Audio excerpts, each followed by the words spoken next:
भी है हमारे साथ उनके भाई को कुछ इश्यू आ रहा है। तो एक भाई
क्या?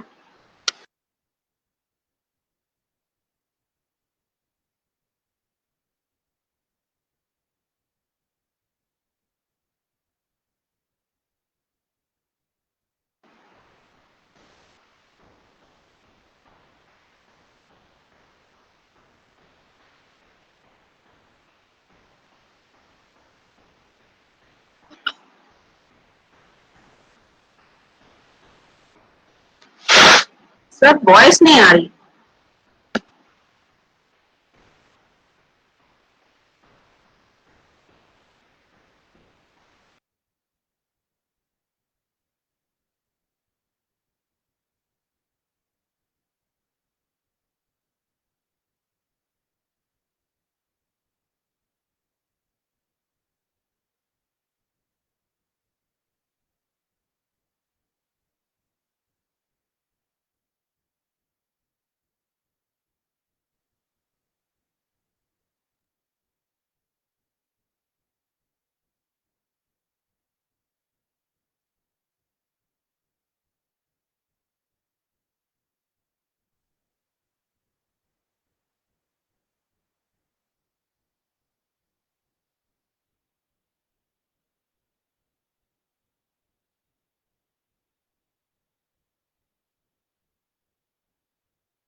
भाई साहब प्रणाम करता हूँ। नमस्कार नमस्कार।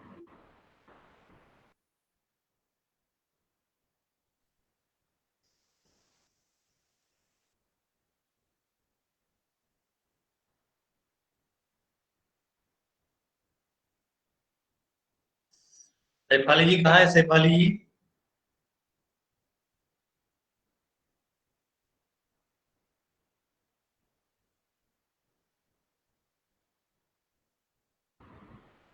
शेफाली जी भाई साहब पूछ रहे हैं आपको।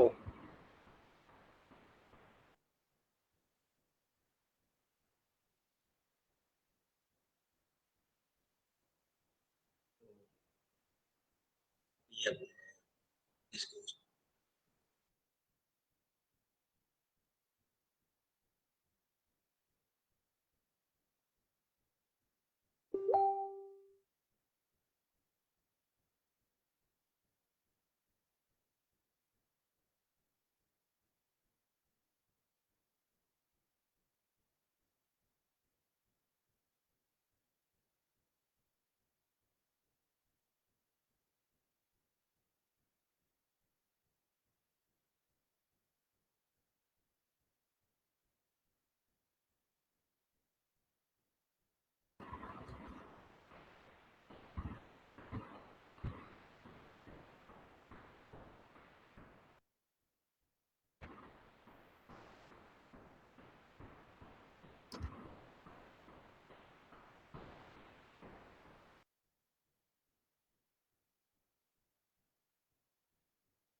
जी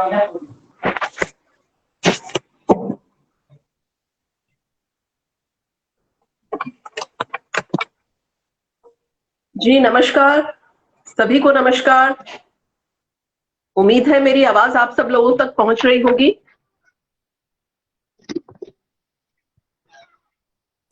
जी जी मैम। मैडम आप जी आवाज हमारे तक आ रही है। बहुत बहुत धन्यवाद जी। एक्चुअली कुछ वो लैपटॉप में दिक्कत हो गया और मैं उसको ज्वाइन नहीं कर पा रही हूँ दोबारा, तो फोन से दोबारा से रिकनेक्ट किया है इसको। और हो पाए मैडम। जी हम कार्यशाला का अपना शुरुआत करते हैं, अगर आप सब लोगों की इजाजत हो तो।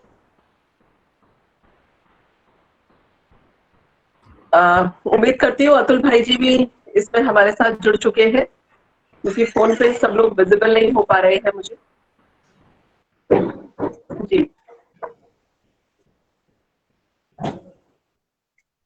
हमारी परम आदरणीय, शुरू करिए। जी जी आ गए। मैं तो 15 मिनट से बैठा ही हूँ यहाँ।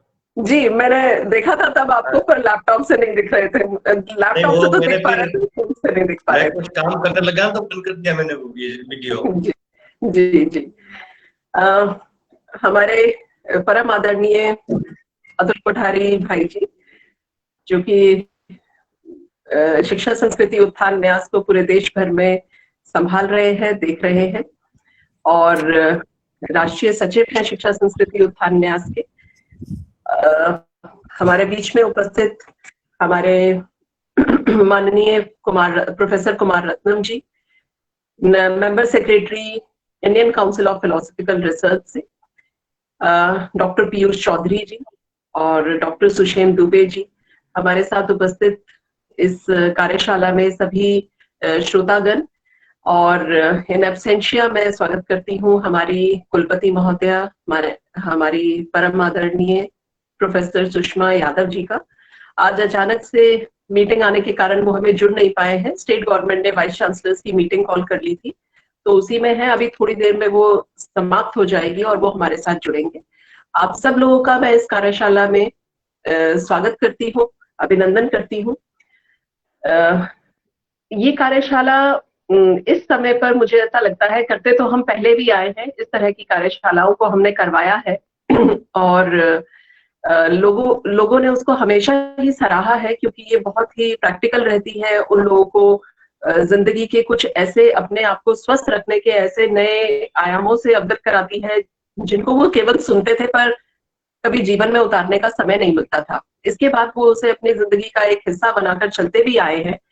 पर जिस तरह से आज कोविड ने हम सब लोगों के जीवन को प्रभावित किया है, और सब लोग एक डर के, एक भय के दौर से जिस तरह से हम सब लोग गुजर रहे हैं, मानसिक तौर पर हम सब लोग जिन चिंताओं से ग्रस्त हो गए हैं, सिर्फ कोरोना को ही लेकर नहीं, पर जो दिनचर्याओं में भी जो हमारे फेरबदल हुआ है, हमारे कार्य प्रणाली में जो फेरबदल हुआ है, उससे हमारा हर तरह का, चाहे वो शारीरिक है, चाहे वो मानसिक है, और चाहे वो सामाजिक स्तर पर परिवर्तन जो हमारे सब लोगों के लिए आया है, उसने हमारे जीवन को कहीं ना कहीं स्ट्रेस में डाला है। हम सब लोग इसको लेकर बहुत एंजाइटी में रहते हैं, स्ट्रेस में रहते हैं, और जगह जगह से दुनिया भर से रिसर्च आ रही है कि फ्रस्ट्रेशन का लेवल, डिप्रेशन का लेवल, एंजाइटी का लेवल हम सब लोगों के बीच में बढ़ चुका है।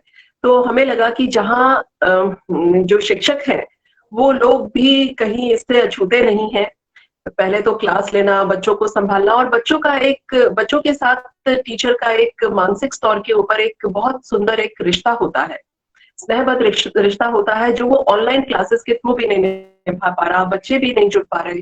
तो उस इमोशनल बॉन्डिंग को तो हमने कभी सोचा ही नहीं, पर उसकी वजह से भी बहुत तरह की परेशानियां बच्चों को भी उठानी पड़ रही हैं और टीचर्स को भी उठानी पड़ रही हैं।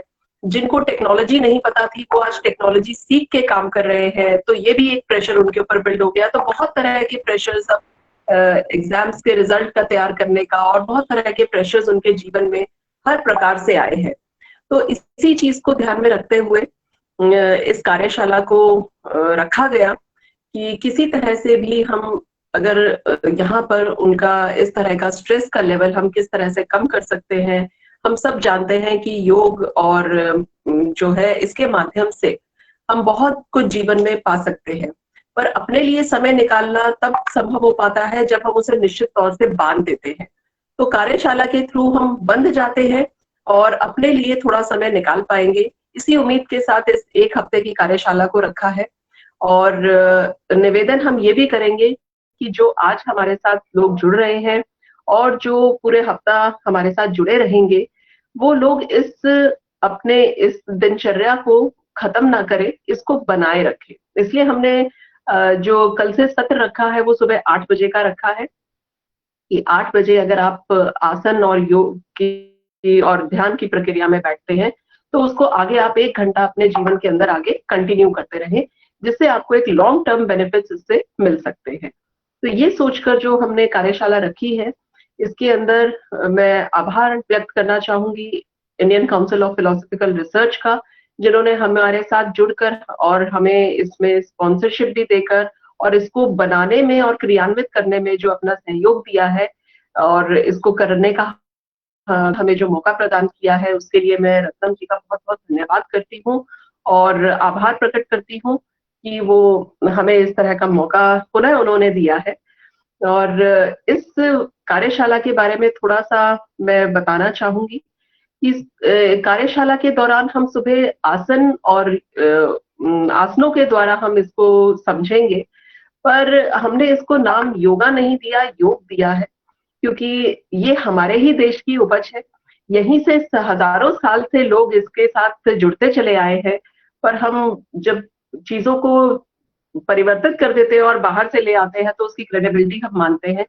पर हम ये जानें कि किस तरह से योग के जो मिथ्स हमारे बीच में है और उसके प्रति जो हमारी सच्चाइयां हैं, क्या उसका दर्शन है, क्या उसके नियम है, और किस तरह से सिर्फ योग आसन तक ही सीमित नहीं है, ये बहुत बड़ा एक अपने आप में दर्शन है, जिसको अगर हम अपने जीवन में उतारते हैं तो हम अपने जीवन को सिर्फ शारीरिक तौर पर नहीं, मानसिक तौर पर और अगर हम कहें तो मैं इसमें कहना चाहूंगी फंडामेंटल चेंजेस हम इसके बाद अपने अंदर अनुभव कर सकते हैं।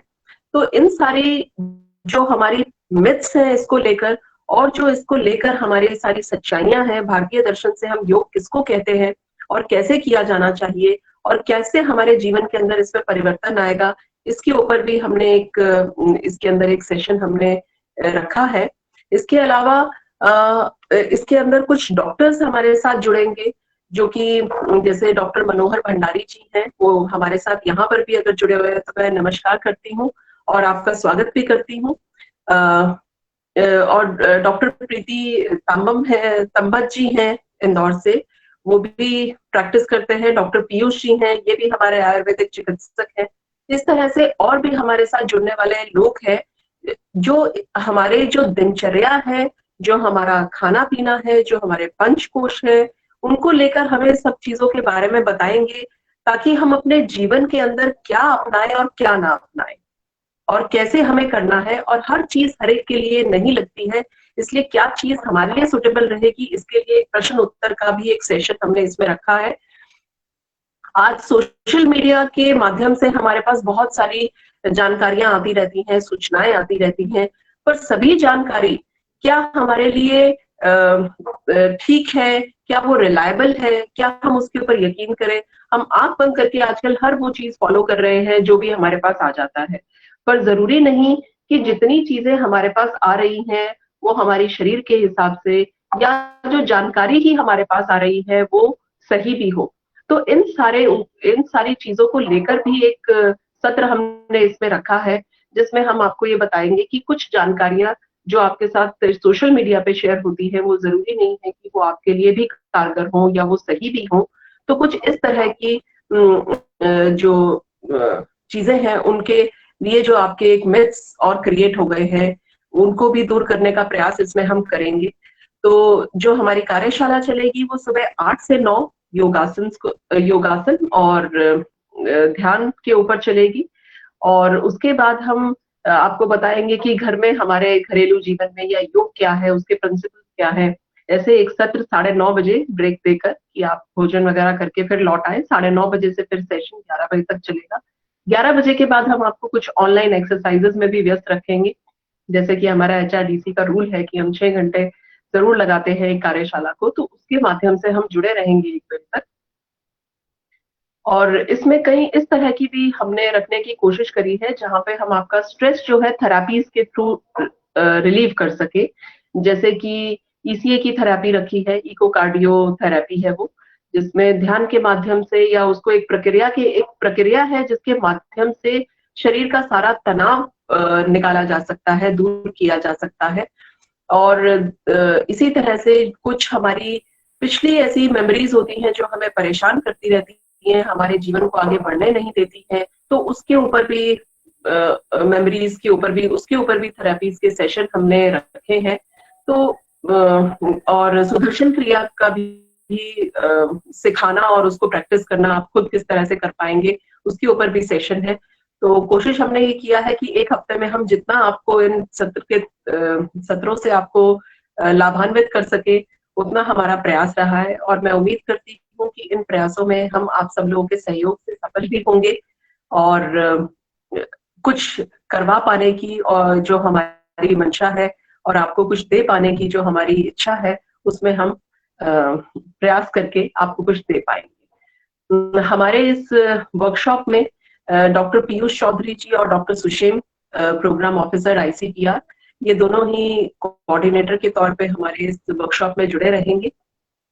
मैं इन दोनों का भी स्वागत करती हूँ और आप दोनों का भी धन्यवाद करती हूँ कि आपने इस सारी वर्कशॉप को इतने सुंदर तरीके से बनाया है और इसको यहाँ तक आज हम लेकर आए हैं। और उम्मीद करती हूँ कि आप सब लोगों के प्रयास से जो आप लोगों ने इसमें इतनी मेहनत डाली है वो जरूर सफल। तो मैं आप सब लोगों का पुनः अभिनंदन करती हूँ, स्वागत करती हूँ और आप सब लोगों का धन्यवाद करती हूँ। हमारे बीच में आज जो हमारे मुख्य अतिथि माननीय अतुल कोठारी भाई साहब जी, मैं आपका स्वागत करती हूँ भाई जी।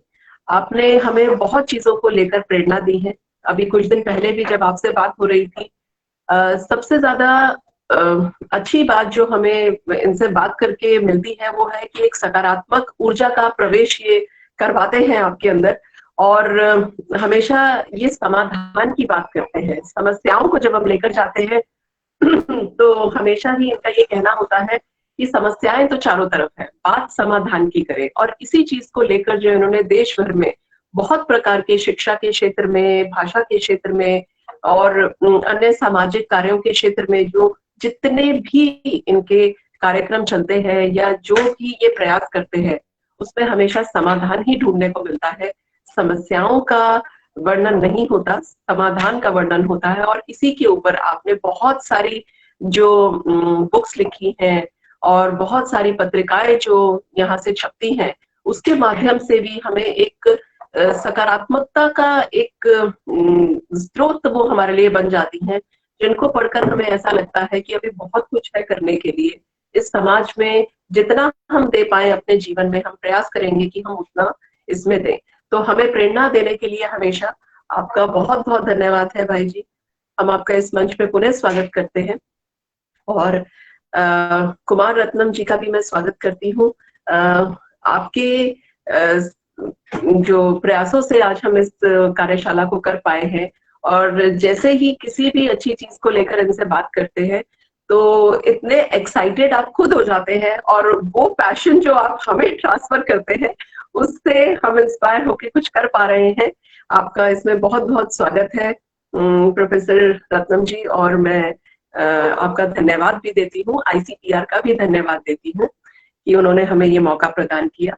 आगे की सारी उसको संचालन करने के लिए मैं आमंत्रित करती हूँ पीयूष जी को कि वो आए और आगे कार्यशाला को औपचारिक रूप से चलाए।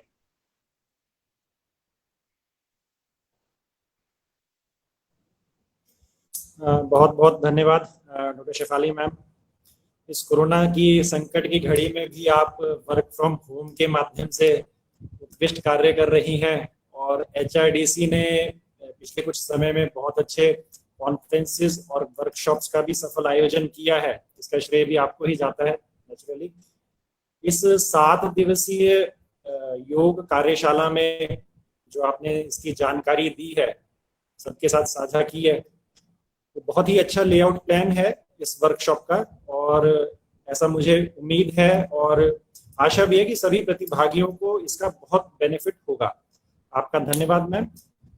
ये सही बात है कि हर आयु वर्ग के लोग, चाहे बच्चे से लेकर के हम वृद्ध तक की बात करें, वो इस कोरोना की पेंडेमिक में कहीं ना कहीं किसी ना किसी स्ट्रेस लेवल से जरूर गुजर रहे हैं।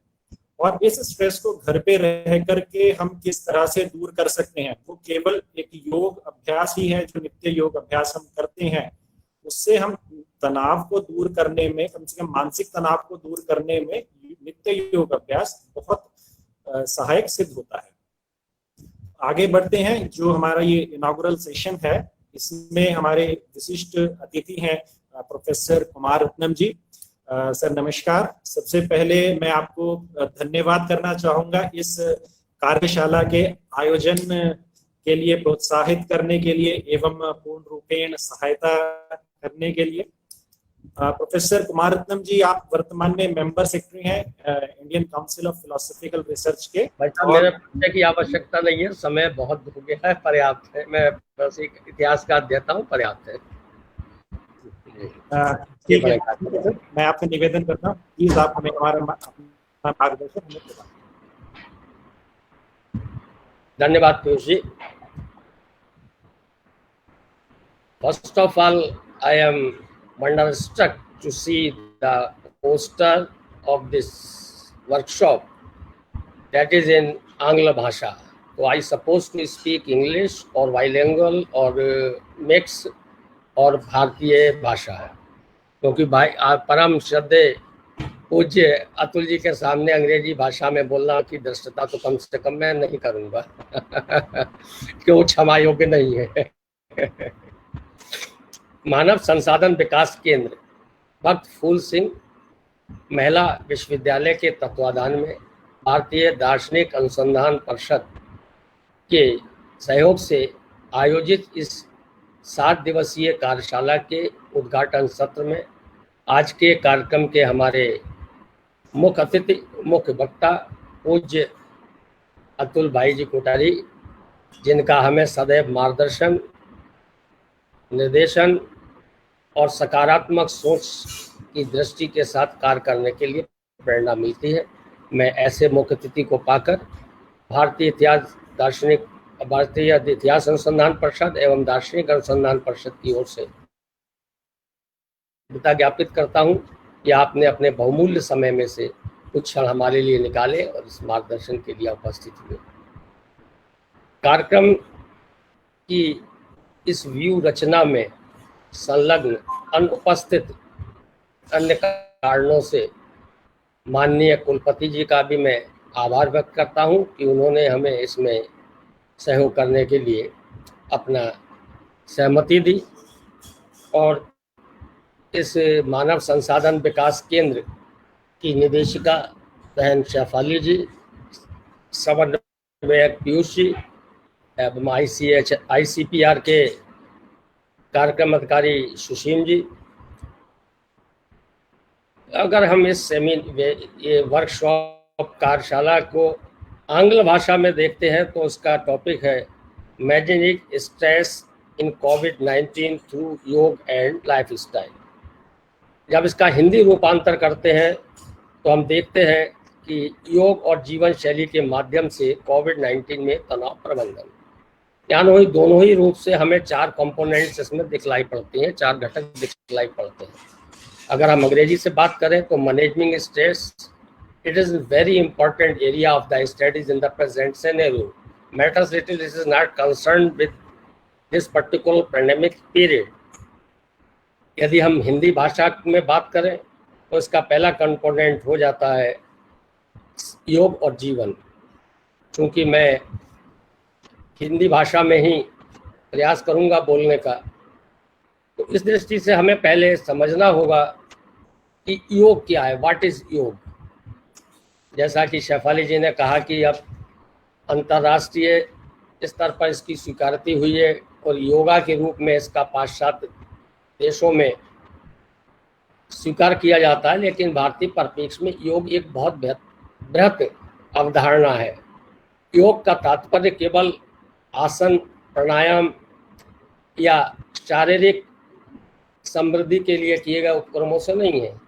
भारत में एक योगिक प्रक्रिया एक बहुत ही व्यापक, प्राचीन वेदों में, उपनिषदों में अनेकों लेखों के साथ दृष्टांत दिए गए हैं। अष्टांग योग से लेकर हठ योग तक अनेकों प्रकार के योगों को बतलाया है, लेकिन संभवतः इस कार्यशाला में हम शारीरिक श्रम से तात्पर्य के संदर्भ में योगों की व्याख्या करेंगे। तो सबसे पहले हमें आज चूंकि इस कहूँगा पिछली शताब्दी के महानायक और वर्तमान में प्रासंगिक स्वामी विवेकानंद जी की पुण्यतिथि भी है, मैं उनका स्मरण करता हूँ, नमन करता हूँ और उनके कुछ योग के संदर्भ में विचारों से अपनी बात को प्रारंभ करूँगा। स्वामी विवेकानंद जी कहते थे कि कर्म योग के माध्यम से हम अपने में व्याप्त विसंगतियों, भौतिकता से दूर रहकर क्रियाशील रहते हुए किस प्रकार से एकांत के भाव में सुख की अनुभूति कर सकते हैं, यह एक योगिक क्रिया है। चूंकि बात हमें तनाव प्रबंधन के संदर्भ में करना है, यहाँ पर भी देखना होगा कि भारतीय परिप्रेक्ष्य में शायद योग को ही तनाव मुक्ति का सबसे उपयुक्त साधन बतलाया गया है। या अष्टांग योग के माध्यम से हो या भारतीय योग में कर्म योग से लेकर भक्ति योग आदि भक्त योग परंपराओं का अन्वेषण, अनुशीलन और उसको आत्मसात करने से हमें निश्चित रूप से तनाव से मुक्ति मिलती है।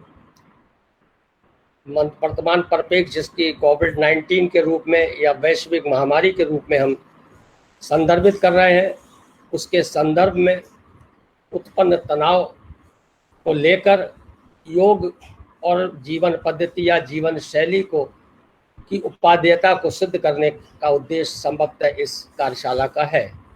तो निश्चित रूप से इस वैश्विक महामारी ने समुचित विश्व, चाहे विकसित देश हो, अविकसित देश हो या विकासशील देश हो, सबको सामान्य रूप से खड़ा कर दिया है।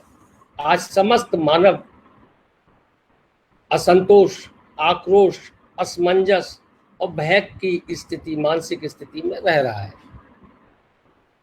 जैसा कि माननीय मुकुल जी उल्लेखित करते हैं, एकांत भाव नहीं है, गृहवास है। तो गृहवास भी अगर इसको माना जाए, उसमें भी हम रहकर समाज से किस प्रकार से कट गए हैं, समाज की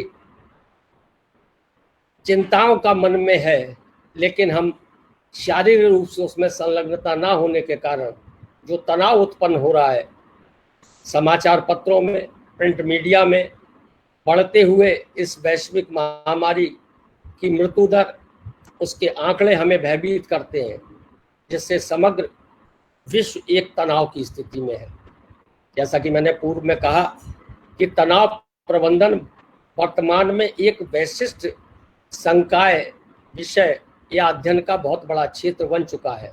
अनेकों विश्वविद्यालयों में मनोविज्ञान विषय के साथ अथवा पृथक रूप से हम देखते हैं कि किस प्रकार से तनाव प्रबंधन को लेकर नए नए परीक्षण, मनोवैज्ञानिक, सामाजिक अन्वेषणकर्ता, इवन इतिहासकार भी इस दृष्टि से कार्य कर रहे हैं, क्योंकि ऐतिहासिक परिप्रेक्ष्य में तनाव को देखने की प्रक्रिया भी चल रही है।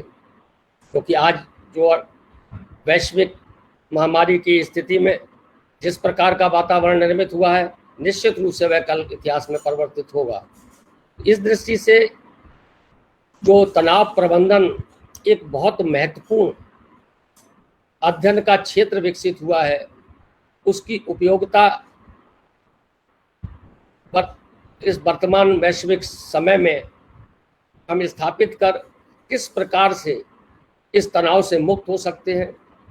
तनाव प्रबंधन के लिए सबसे महत्वपूर्ण विषय आता है मनोवैज्ञानिक दृष्टिकोण।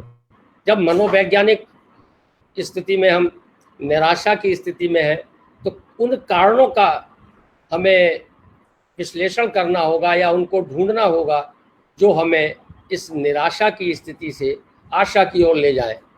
इसीलिए हम कई दिनों से मीडिया में देख रहे हैं, तो बड़ा अच्छा लग रहा है कि किस प्रकार से जो एक लंबे 100 दिन तक लगातार कोविड के ऊपर ही समस्त मीडिया जुटा था, आज अकारण ही हमारे सीमावर्ती राष्ट्र ने सीमाओं पर जिस प्रकार की स्थिति निर्मित की है, उसके कारण मीडिया में कुछ हाशिए पर आया है कोविड, जिससे हमारी निराशा में स्थिति में, तनाव की स्थिति में, दूसरा इस तनाव प्रबंधन को दृष्टिगत रखते हुए हमारे माननीय प्रधानमंत्री ने कई उपक्रमों को कराया, दिए जलवाए, रोशनी का संचार कराया, रोशनी अंधकार से रोशनी की ओर ले जाने का एक सबसे अच्छा माध्यम है जो आशा का निर्माण करती है जीवन में।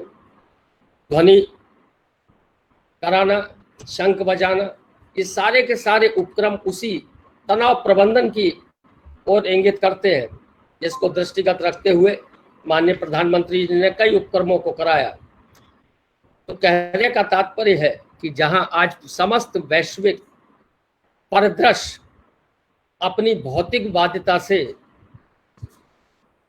भारतीय आध्यात्मिक चिंतन, भारतीय दार्शनिक, भारतीय ज्ञान परंपरा, भारतीय सनातन हिंदू धर्म पद्धति की ओर बड़ी आशान्वित होकर देख रहा है। मुझे स्मरण आता है कि भारत के माननीय स्वास्थ्य मंत्री जब WHO में कार्यकारी समिति के अध्यक्ष के रूप में बैठक में जाते हैं, तो समूचा कार्यकारी परिषद उनको नमस्ते का अभिवादन करके उनका स्वागत करता है। ये भारतीय परंपराओं का पुनर्स्थापना है। स्ट्रेस से बचने का सबसे अच्छा सरल तरीका हमारी भारतीय जीवन मूल्य, जीवन पद्धति, हिंदू आचरण, हिंदू समन परंपराएं, रिचुअल्स, इस पर हमें अध्ययन करना होगा। And yoga is also one of the part of the life style of Indians. Bharatiya Jeevan पद्धति का एक सबसे महत्वपूर्ण योग है। हम चूंकि मुझे बड़े गर्व से कहता हूं कि मैं राष्ट्रीय स्वयंसेवक संघ का स्वयंसेवक हूं, और राष्ट्रीय स्वयंसेवक संघ अपनी जीवन पद्धति में जब हम किसी भी अभ्यास वर्ग में, किसी संघ शिक्षा वर्ग में जाते हैं, तो सबसे पहले उठने के बाद योग अभ्यास होता है, और योग अभ्यास के बाद ही हमारी दिनचर्या प्रारंभ होती है, जिसके मूल में हमें दिन भर में आने वाले नकारात्मक सोचों से लड़ने के लिए सकारात्मक ऊर्जा का संचार होता है, और हमारा शारीरिक श्रम भी होता है जो बौद्धिकता को विकसित करने के लिए पर्याप्त है। तो इसी प्रकार से संघ की शाखाओं में जिस प्रकार से सामान्य रूप से योगासनों का होना, शाखा में विभिन्न शारीरिक श्रम का होना, ये योगिक क्रियाएं हैं। संघ के प्रचारक जिस तरीके से एक योगी की रूप में अपना जीवन प्रस्तुत करते हैं, राष्ट्र के समय हमारे लिए आज श्रेष्ठ आचरण की एक अवधारणा निर्मित करते हैं, ये भारतीय योग परंपरा के अंतर्गत है।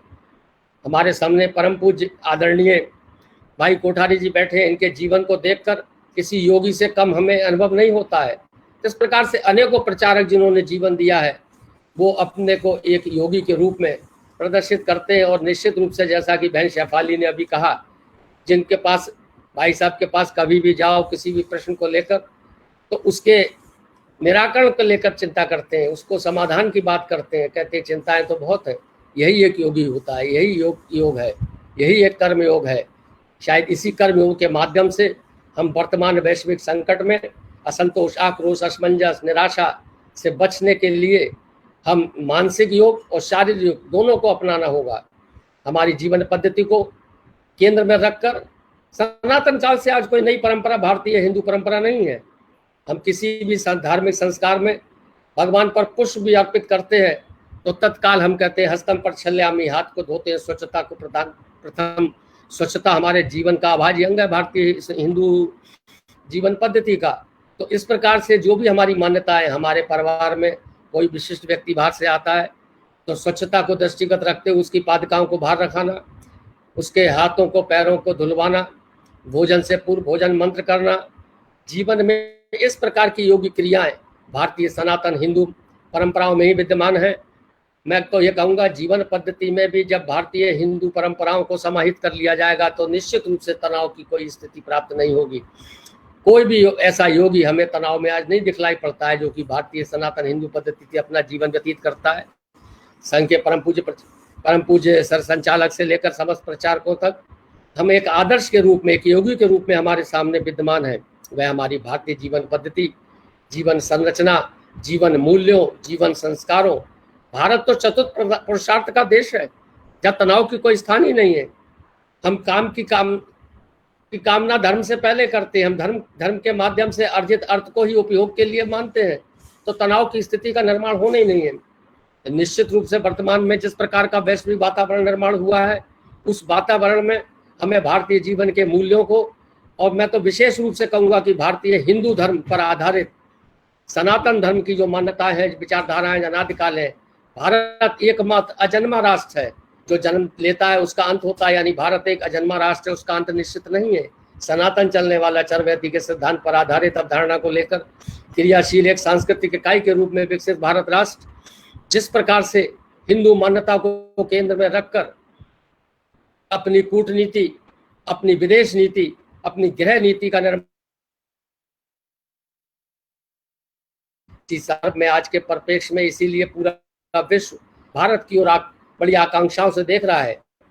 जैसा कि हमारे माननीय प्रधानमंत्री जी ने 2015 में जब कौशल विकास हर हाथ को काम की बात की थी, तो ये बड़ा अजीब सा लगा था, लेकिन उन्होंने जिसको जोड़ते हुए स्वदेशी से लाकर आज आत्मनिर्भरता पर खड़ा कर दिया है।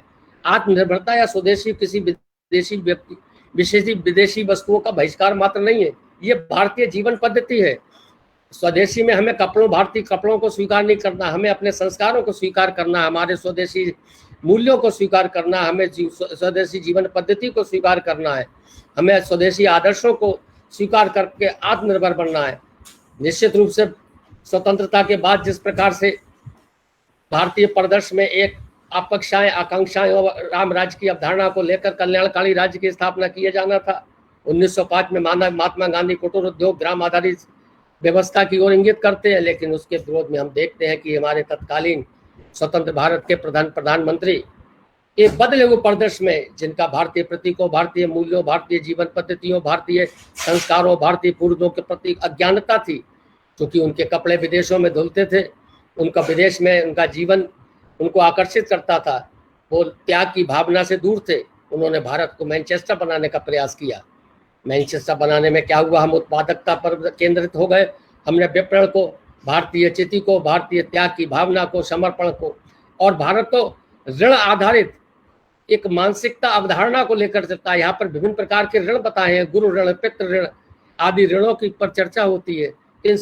मैं समझता हूँ पीयूष जी शायद समय देख रहे हैं, मैं ज़्यादा हो गया है। मैं अपनी वाणी को विराम देने से पूर्व संक्षेप में इतना ही कहूँगा, क्योंकि हमें अतुल जी से मार्गदर्शन लेना है, काफ़ी कुछ समझना है, सोचना है, लेकिन विषय बड़ा अच्छा है, इस पर काफ़ी बोला जा सकता है। मैं शेफाली जी से आग्रह करूँगा कि मुझे कभी आगे फिर इस पर मौका दें, लेकिन संक्षेप में यही कहूँगा मैं, भारतीय जीवन, भारतीय पद्धति और योग के माध्यम से शारीरिक और मानसिक योग, मैं केवल शारीरिक योग की बात नहीं कर रहा हूँ, मानसिक योगी के रूप में रहकर शारीरिक योग के माध्यम से इस वैश्विक महामारी की निराशामय वातावरण से हम केवल भारतीयों को नहीं, समस्त विश्व को एक दिशा और दशा प्रदान कर सकते हैं। निश्चित रूप से ये कार्यशाला बहुत सफल होगी, इसमें बहुत मनोवैज्ञानिक, निर्देशक, डॉक्टर आदि जुड़ेंगे। मैं परमपिता परमेश्वर से प्रार्थना करता हूँ कि इस कार्यशाला से जो अमृत निकले उससे राष्ट्र को एक दिशा और दशा मिले। और मैं पुनः एक बार फूल सिंह महिला विश्वविद्यालय की माननीय कुलपति, कार्य समिति, प्राध्यापक और इस कार्यशाला में जुड़े समस्त अध्येताओं का आभार व्यक्त करता हूं। इन्होंने मुझे यहाँ पर सुना और इन्होंने विश्वविद्यालय ने मुझे अवसर प्रदान किया। धन्यवाद।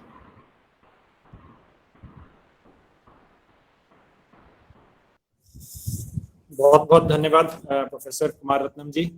वैसे मेरे सामने घड़ी नहीं है, वो ऑफिस में कोई आया था तो मैं उसको देख रहा था। आपने बहुत ही सरल तरीके से तनाव एवं स्वास्थ्य के बारे में प्रभावी जानकारी आपने हमारे प्रतिभागियों के साथ साझा की।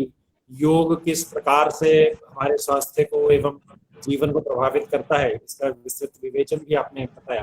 आपका बहुत बहुत धन्यवाद। इसी कड़ी में आगे बढ़ते हैं। तो आज हमारे साथ माननीय श्री अतुल कोठारी जी उपस्थित हैं, आप राष्ट्रीय सचिव हैं शिक्षा संस्कृति उत्थान न्यास एवं राष्ट्रीय सह संयोजक हैं शिक्षा बचाओ आंदोलन समिति के। भाई साहब विद्यार्थी जीवन से ही सामाजिक प्रवृत्ति में सक्रिय रहे हैं एवं अखिल भारतीय विद्यार्थी परिषद के राष्ट्रीय सह संगठन मंत्री भी रहे हैं। विगत कुछ वर्षों में शिक्षा बचाओ आंदोलन के माध्यम से देश के पाठ्यक्रम पाठ्य पुस्तकें इनकी विकृतियां या विसंगतियों को दूर करने में भी भाई साहब का अथक प्रयास रहा है। समग्र देश में शिक्षा क्षेत्र में सकारात्मक कार्य करने वाली जितनी भी संस्थाएं हैं एवं विद्वान हैं जो इस क्षेत्र में कार्य कर रहे हैं वे एक मंच पर आकर कार्य करें, इस हेतु भी आपका प्रयास अत्यंत सराहनीय है। शिक्षा में नए विकल्प हेतु न्यास द्वारा जिन आधारभूत विषयों पर कार्य किया जा रहा है उनके विशेषज्ञ के रूप में देश के विभिन्न शैक्षिक संस्थान और विश्वविद्यालयों में आप सेवा दे रहे हैं। मैं निवेदन करूंगा कर्मयोगी सरल स्वभाव एवं विद्वता के धनी हम सबके प्रेरणा स्रोत माननीय अतुल कोठारी जी भाई साहब से कि आप हमारा मार्गदर्शन करें। भाई साहब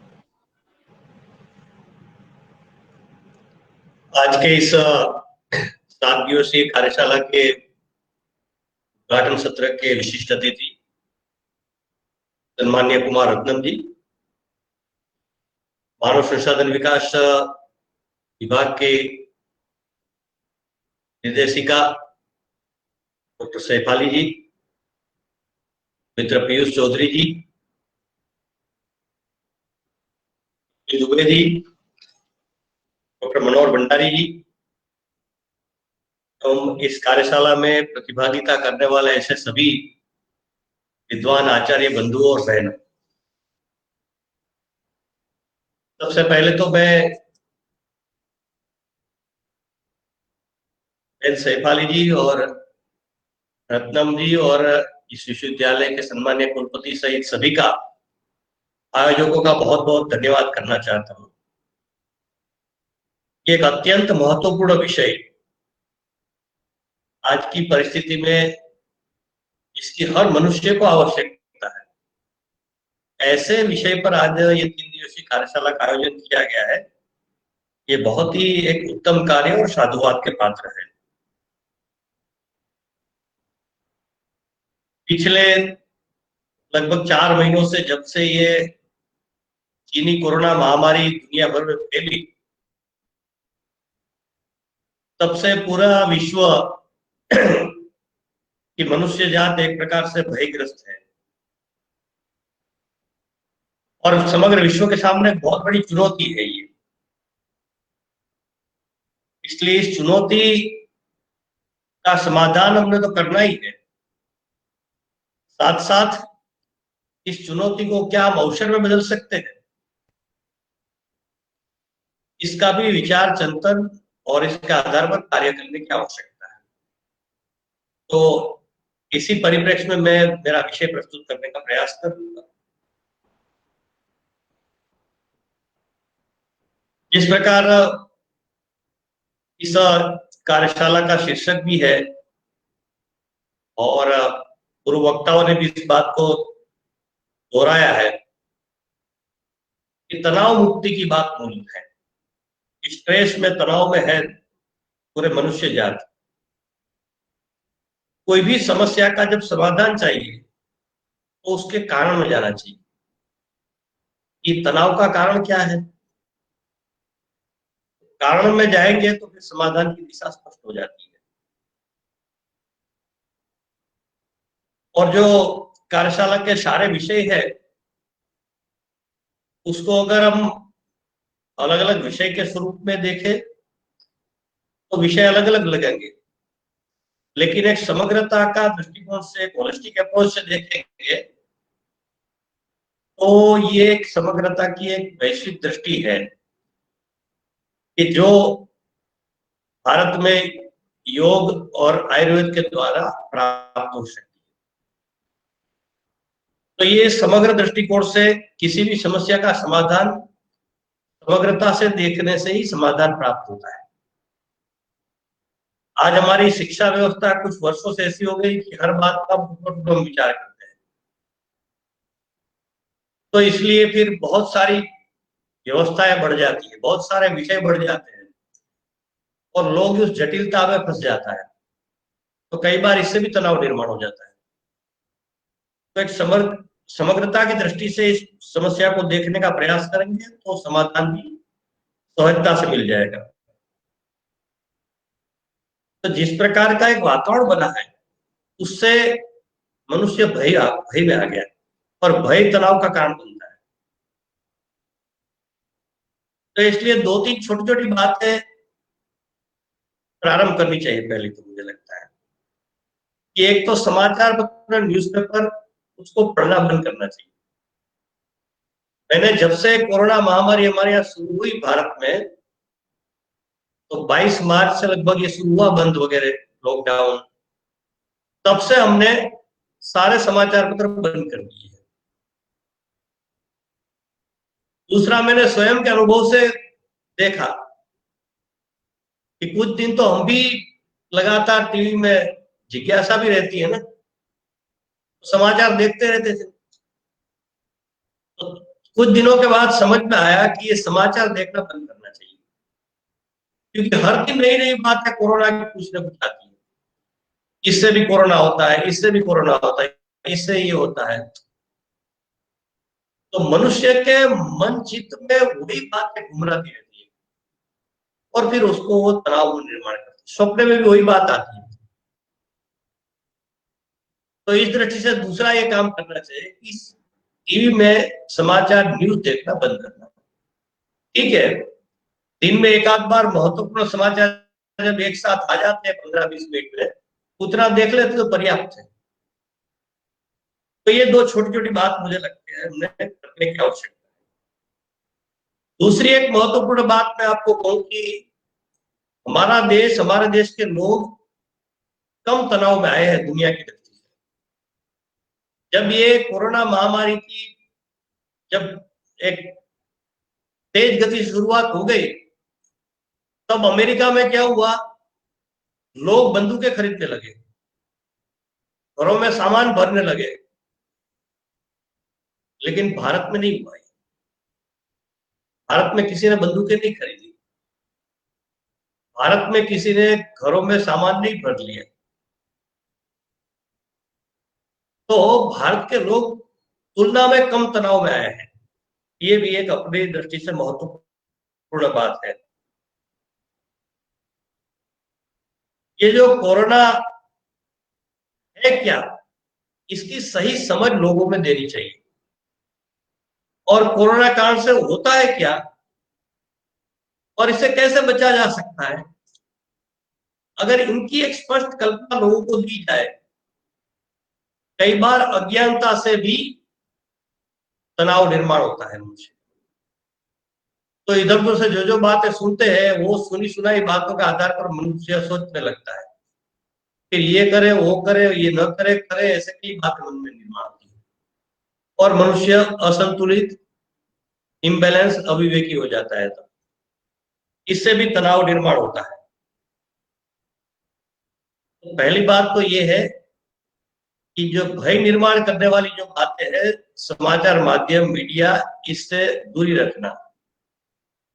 दूसरी बात है कि ये जो महामारी है उनकी सही ज्ञान, जानकारी प्राप्त करना और उसका निदान क्या हो सकता है उसके बारे में सोचना, और उसके आधार पर जो रोकने के उनको उपाय है उसको कैसे हमने अमल में लाना जीवन में, इसका विचार करना।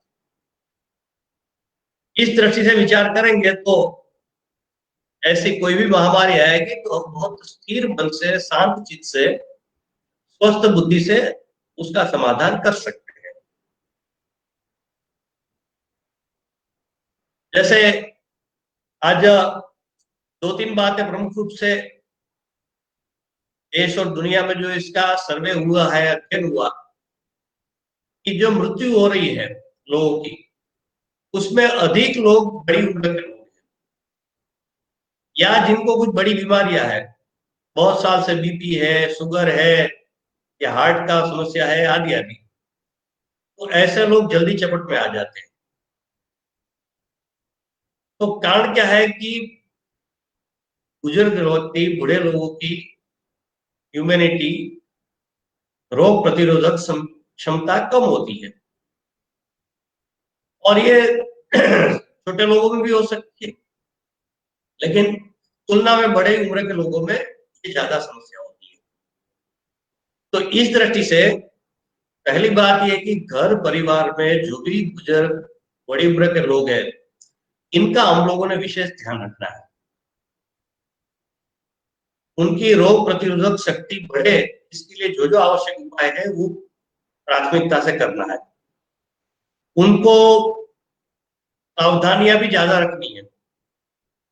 जैसा हमारे माननीय अध्यक्ष है दीनानाथ बत्रा जी, 90 साल की उम्र होती है उसकी, तो हमने बहुत कोई महत्वपूर्ण व्यक्ति आते हैं, कभी तब थोड़ा मिलने की छूट देते हैं, नहीं तो हमने बंद करा दिया मिलने के लिए।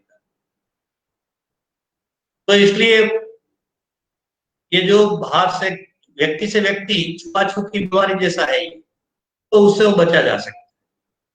तो पहली बात ये कि बुजुर्गों का, बड़ी उम्र के लोगों का घर में विशेष ध्यान देना है, ये एक महत्वपूर्ण बात है। और जब तक ये जीवनचर्या, दिनचर्या, लाइफस्टाइल की बात है,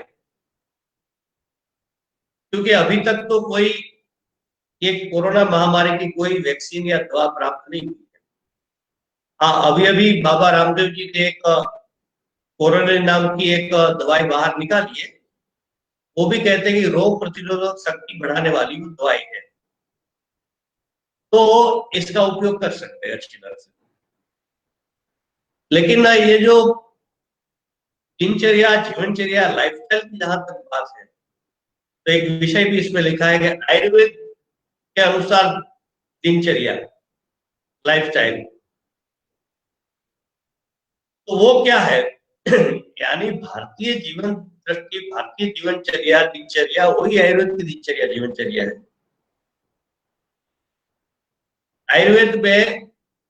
आयुर्वेद विषय कई बार जैसे योग को एक शारीरिक व्यायाम मान लेते हैं ना, एक्सरसाइज के रूप में लोग कई बार, ऐसे ही आयुर्वेद को भी एक चिकित्सा मान लेते हैं, सिर्फ दवाई मान लेते हैं। आयुर्वेद एक दवाई है, वो तो है ही, इतना ही लेकिन नहीं है।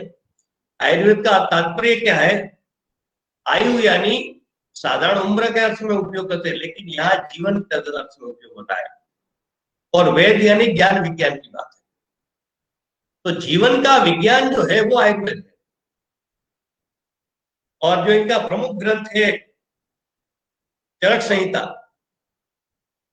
उसमें लिखा गया है कि चरक संहिता में जो ज्ञान है वो अन्यत्र मिल भी सकता है या नहीं भी मिल सकता है, परंतु दुनिया में जो ज्ञान है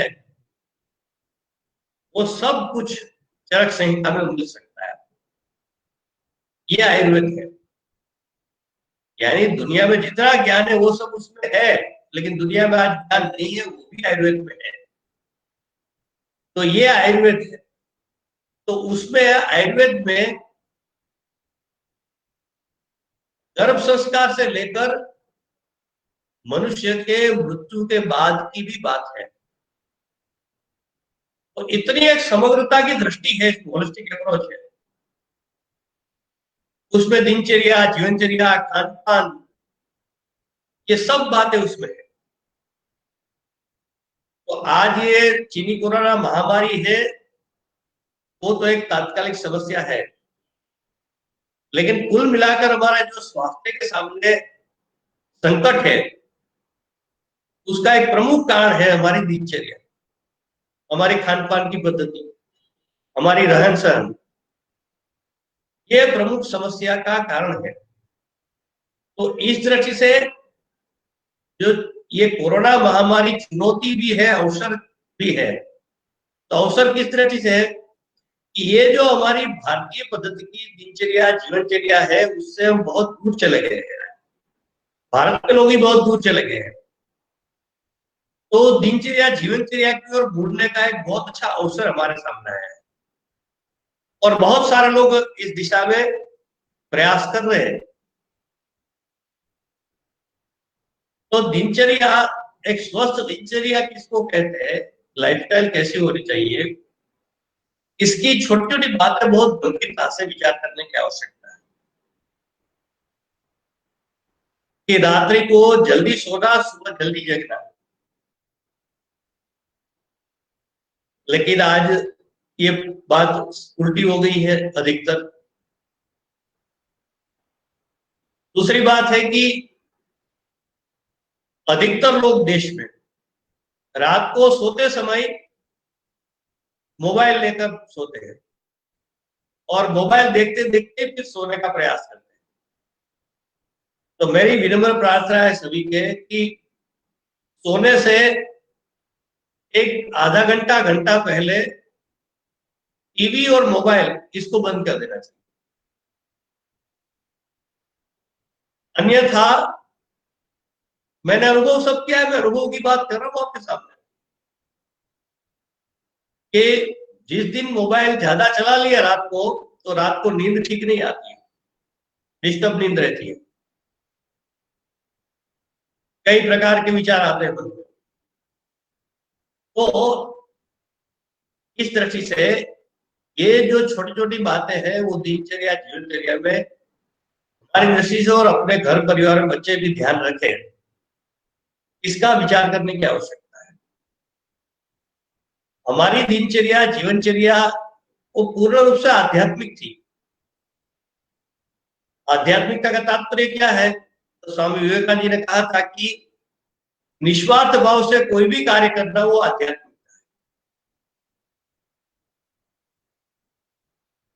तो हमारी जो दिनचर्या थी कि सुबह जगते ही व्यक्ति चींटियों को आटा डालता था, पक्षियों को दाना पानी देता था, कुएं से पानी भरते थे, 2 बाल्टी अपने लिए भरेगा, तीसरी बाल्टी होद में डालता था पशुओं के पीने के लिए। महिलाएं खाना बनाती थी तो पहली रोटी गाय को या कुत्ते को देती थी। तो पूरी दिनचर्या हमारी इस प्रकार की थी, इसीलिए भारत को आध्यात्मिक राष्ट्र कहा गया, कि जन जन के जीवन में ये बातें सम्मिलित थी कि हम हर बात में दूसरे का विचार करते थे। तो इस प्रकार की दिनचर्या हमारी होना चाहिए कि आज की इस महामारी में हमारे आसपास, हमारे क्षेत्र में, हमारे गांव में, हमारे शहर में कोई भूखा तो नहीं सो रहा है ना। इसकी चिंता हम करते हैं क्या? करनी चाहिए। वही आध्यात्मिक दृष्टि है। हम तो 2 समय 3 समय अच्छा भोजन कर रहे हैं, चाय पी रहे हैं, अल्पाहार कर रहे हैं, आगे दिखा रहे हैं सब चीजें, लेकिन हमारी पड़ोस में रहने वाला, झुग्गी झोपड़ी में रहने वाला, जो आज बेरोजगार हो गया है, उनके लिए हम कुछ विचार कर रहे हैं कि नहीं कर रहे? और जिसको हम सेवा कार्य कहते हैं, जिसको मदद करना, इससे व्यक्ति के जीवन में तनाव से मुक्ति मिलती है। कोई भी सेवा कार्य आप करिए, किसी को मदद करेंगे, किसी को सहयोग करेंगे किसी भी प्रकार का, और उस सहयोग से उनके जीवन में खुशी आएगी, तो उससे जो हमको आनंद मिलता है, वैसा आनंद कभी नहीं हो सकता। अधिकतर हम आचार्य यानी प्रोफेसर, अध्यापक, शिक्षक है। तो जब हम पढ़ाते बच्चों, जिन्होंने बच्चों को निस्वार्थ भाव से पढ़ाया और बच्चों को अच्छे संस्कार दिए, तो वो जीवन में जब भी बच्चे उनको सामने मिलेंगे तो वो नमस्कार करेंगे, क्योंकि आपने जो निस्वार्थ भाव से उनको पढ़ाया, संस्कार दिया, ये उसका परिणाम है। और इसके जीवन में जो आपके जीवन में आनंद प्राप्त होगा, वैसा आनंद किसी भी चीज से नहीं प्राप्त हो सकता है। तो हमारी दिनचर्या जीवनचर्या में एक वैज्ञानिक दृष्टि, साथ साथ आध्यात्मिक दृष्टि भी होनी चाहिए। ये दोनों का समन्वय होना चाहिए। आज तनाव का दूसरा कारण क्या है कि घर पे व्यक्ति खाली बैठा है, समाज से कटा हुआ है, काम कुछ है नहीं, तो क्या करें, ये समस्या है। तो इसलिए मैं कहता हूं कि रोज एक समय पत्रक रात शाम को रात को बनाना चाहिए हमारा, कि कल क्या करना है। और ये घर में रहने का समय मिला, खाली समय मिला है, ये एक अवसर है। जो हमारे पेंडिंग काम होते हैं अनेक प्रकार के, वो नहीं कर पाते हम साधारण दिनों में, लेकिन एक अपने पेंडिंग काम की लिस्ट सूची बनाइए, कई काम निकलेंगे आपको, और इसको धीरे धीरे धीरे निपटाते जाइए, तो आपको कितना आनंद होगा। व्यक्ति के जीवन में दो प्रकार के काम होते हैं, जिसको अंग्रेजी में कहते हैं कि अर्जेंट और इम्पोर्टेंट। तो अर्जेंट काम तो मजबूरी है हमारी, करने ही पड़ते हैं। जैसे ये आज कार्यक्रम 11:30 बजे है, तो उसमें मुझे रहना ही है, वो अर्जेंट काम है। लेकिन ये 11:30 कार्यक्रम के लिए जो मुझे विषय दिया गया है, उसका कुछ मुझे अच्छा अध्ययन करना, चिंतन करना, अच्छी तैयारी करना, वो इम्पोर्टेंट काम है। वो नहीं होता है अधिकतर। तो इन दिनों में कई लोगों का अनुभव है मेरे पास कि बहुत अच्छी अच्छी किताबें पढ़ी लोगों ने, अच्छे कुछ लेख लिखे, कई नई नई बातें जीवन में सीखी। जैसे एक प्रिंसिपल है, महिला हमारे साथ जुड़ी है, तो मैंने फोन किया क्या क्या चल रहा है कैसे, तो उन्होंने कहा कि मेरा पेंटिंग का बहुत शौक था, लेकिन वो कर नहीं पाती थी मैं, तो इन दिनों में पेंटिंग कर रही हूँ। किसी ने कहा संगीत सीख रही हूं मैं। तो ये सारे तनाव मुक्ति के माध्यम है, ये सारे कुछ नई नई बात सीखना, जो समय प्राप्त हुआ है उससे कामों में चेंज करना, परिवर्तन, बदलाव करना।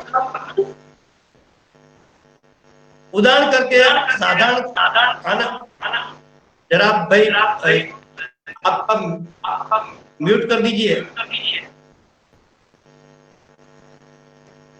युद्धवीर जी, आप अपना म्यूट कर दीजिए युद्धवीर जी। जी, थैंक यू। तो बदल कर काम कर सकते हैं। साधारण खाना पकाने का काम महिलाएं करती है घर में, तो भाई सप्ताह में एक दिन घर के पुरुष खाना पकाएंगे, महिलाएं बाकी काम करेंगे। ऐसे कई प्रकार के काम बदल बदल करते हैं, तो परिवर्तन में ही व्यक्ति को आनंद मिलता है। रोज 5 लोगों को कम से कम फोन करना, बिना काम से फोन करते अलग विषय। आप देखिए कैसा अनुभव आता है। मैंने एक मित्र को फोन किया, बहुत सालों के बाद बात हो रही थी, तो दोनों पति पत्नी मेरे साथ 20-25 मिनट बात की।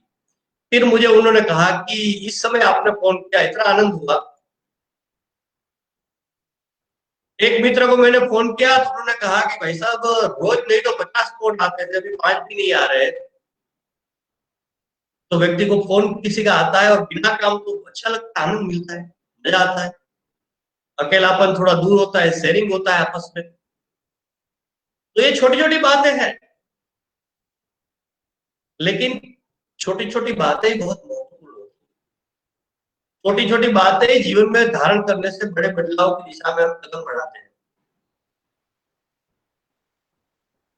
तो इस दृष्टि से इस प्रकार की छोटी छोटी बातों का हम कैसे हमारे जीवन में अमल कर सकते हैं। खान पान की बात है, हमारे यहाँ पूरा एक आहार शास्त्र है, लेकिन हम भूल गए वो सब कि कौन सी चीज कब खाना कब नहीं खाना। मौसम के अनुसार खान पान, ऋतु के अनुसार खान पान, समय के अनुसार खान पान, ये सारा वैज्ञानिक दृष्टि है।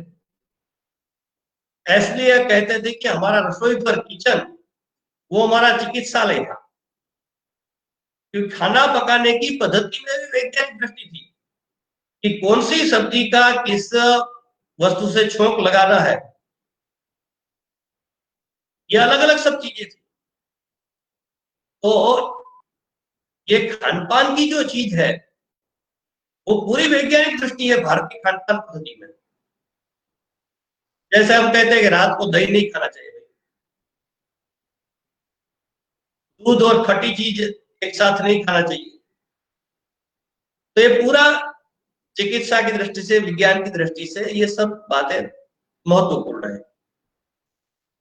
तो खान पान की पद्धति एक अच्छा अवसर मिला है हमको कि पिछले 2.5-3 महीना से हमने होटल में जाकर पिज्जा, बर्गर आदि कुछ नहीं खाया है। तो इसलिए कई लोगों का तो स्वास्थ्य ठीक हो गया। तो 3 महीने अभ्यास हो गया, तो ये अभ्यास स्थायी रूप से अपने जीवन में रह सकता है क्या? मान लो बच्चे को फिर भी पिज्जा बर्गर की अपेक्षा रहती है, तो घर में पिज्जा बर्गर अपनी भारतीय पद्धति से बना सकते हैं क्या, कि जिससे वो पौष्टिक हो। जो अभी की पिज्जा बर्गर आदि चीजें हैं वो तो बीमार लोगों को करने वाली चीज है। इसलिए इंग्लैंड में बड़ी एक चर्चा चल रही है कि इस पर स्कूल के आसपास इन पर प्रतिबंध लगा दिया जाए, जो जंक फूड, फास्ट फूड पर, कोल्ड ड्रिंक्स पर।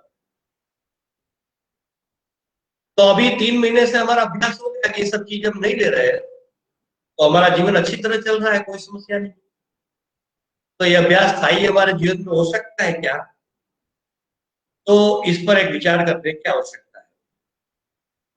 तो ये सारी चीजें हमारी जीवनचर्या, लाइफस्टाइल है, वो आयुर्वेद में सारी बातें बताई गई। तो इस दृष्टि से अगर हम लोग हमारा जीवनचर्या, दिनचर्या का बनाएंगे तो अच्छा स्वास्थ्य होगा। इन दिनों में बीमारी के बदले हम अच्छा स्वास्थ्य प्राप्त कर लेंगे।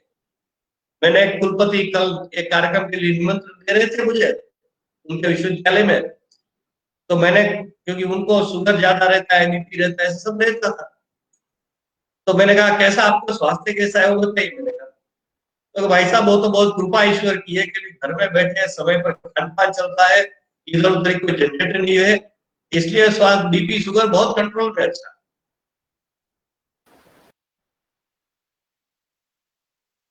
तो ये तो तनाव के मुक्ति का एक अवसर, तो इसको एक अवसर के रूप में हम देखें। और जब तक योग की बात है तो योग तो एक बहुत समग्रता की दृष्टि है। योग का सामान्य अर्थ तो कहते हैं जुड़ना। जुड़ना यानी क्या? अपने आप से जुड़ना। मनुष्य पूरी दुनिया से संवाद करता है लेकिन अपने आप से नहीं जुड़ पाता है। हम लोग, अधिकतर लोग, सबके बारे में नहीं कह रहा हूं कि हम भारत के प्रधानमंत्री क्या बोल रहे हैं, अमेरिका के प्रेसिडेंट क्या बोल रहे हो, ठीक है कि नहीं, ये सब की चर्चा करते हैं। कभी दिन में 10 मिनट ऐसा निकालते हैं कि हमारा दिन जो कैसा गया, हमने जो जो बातें दिन में की वो ठीक थी नहीं थी, ऐसी हम टीका टिप्पणी अपने लिए कभी सोचते हैं क्या? तो ये अपने आप से जुड़ने की बात है योग। यानी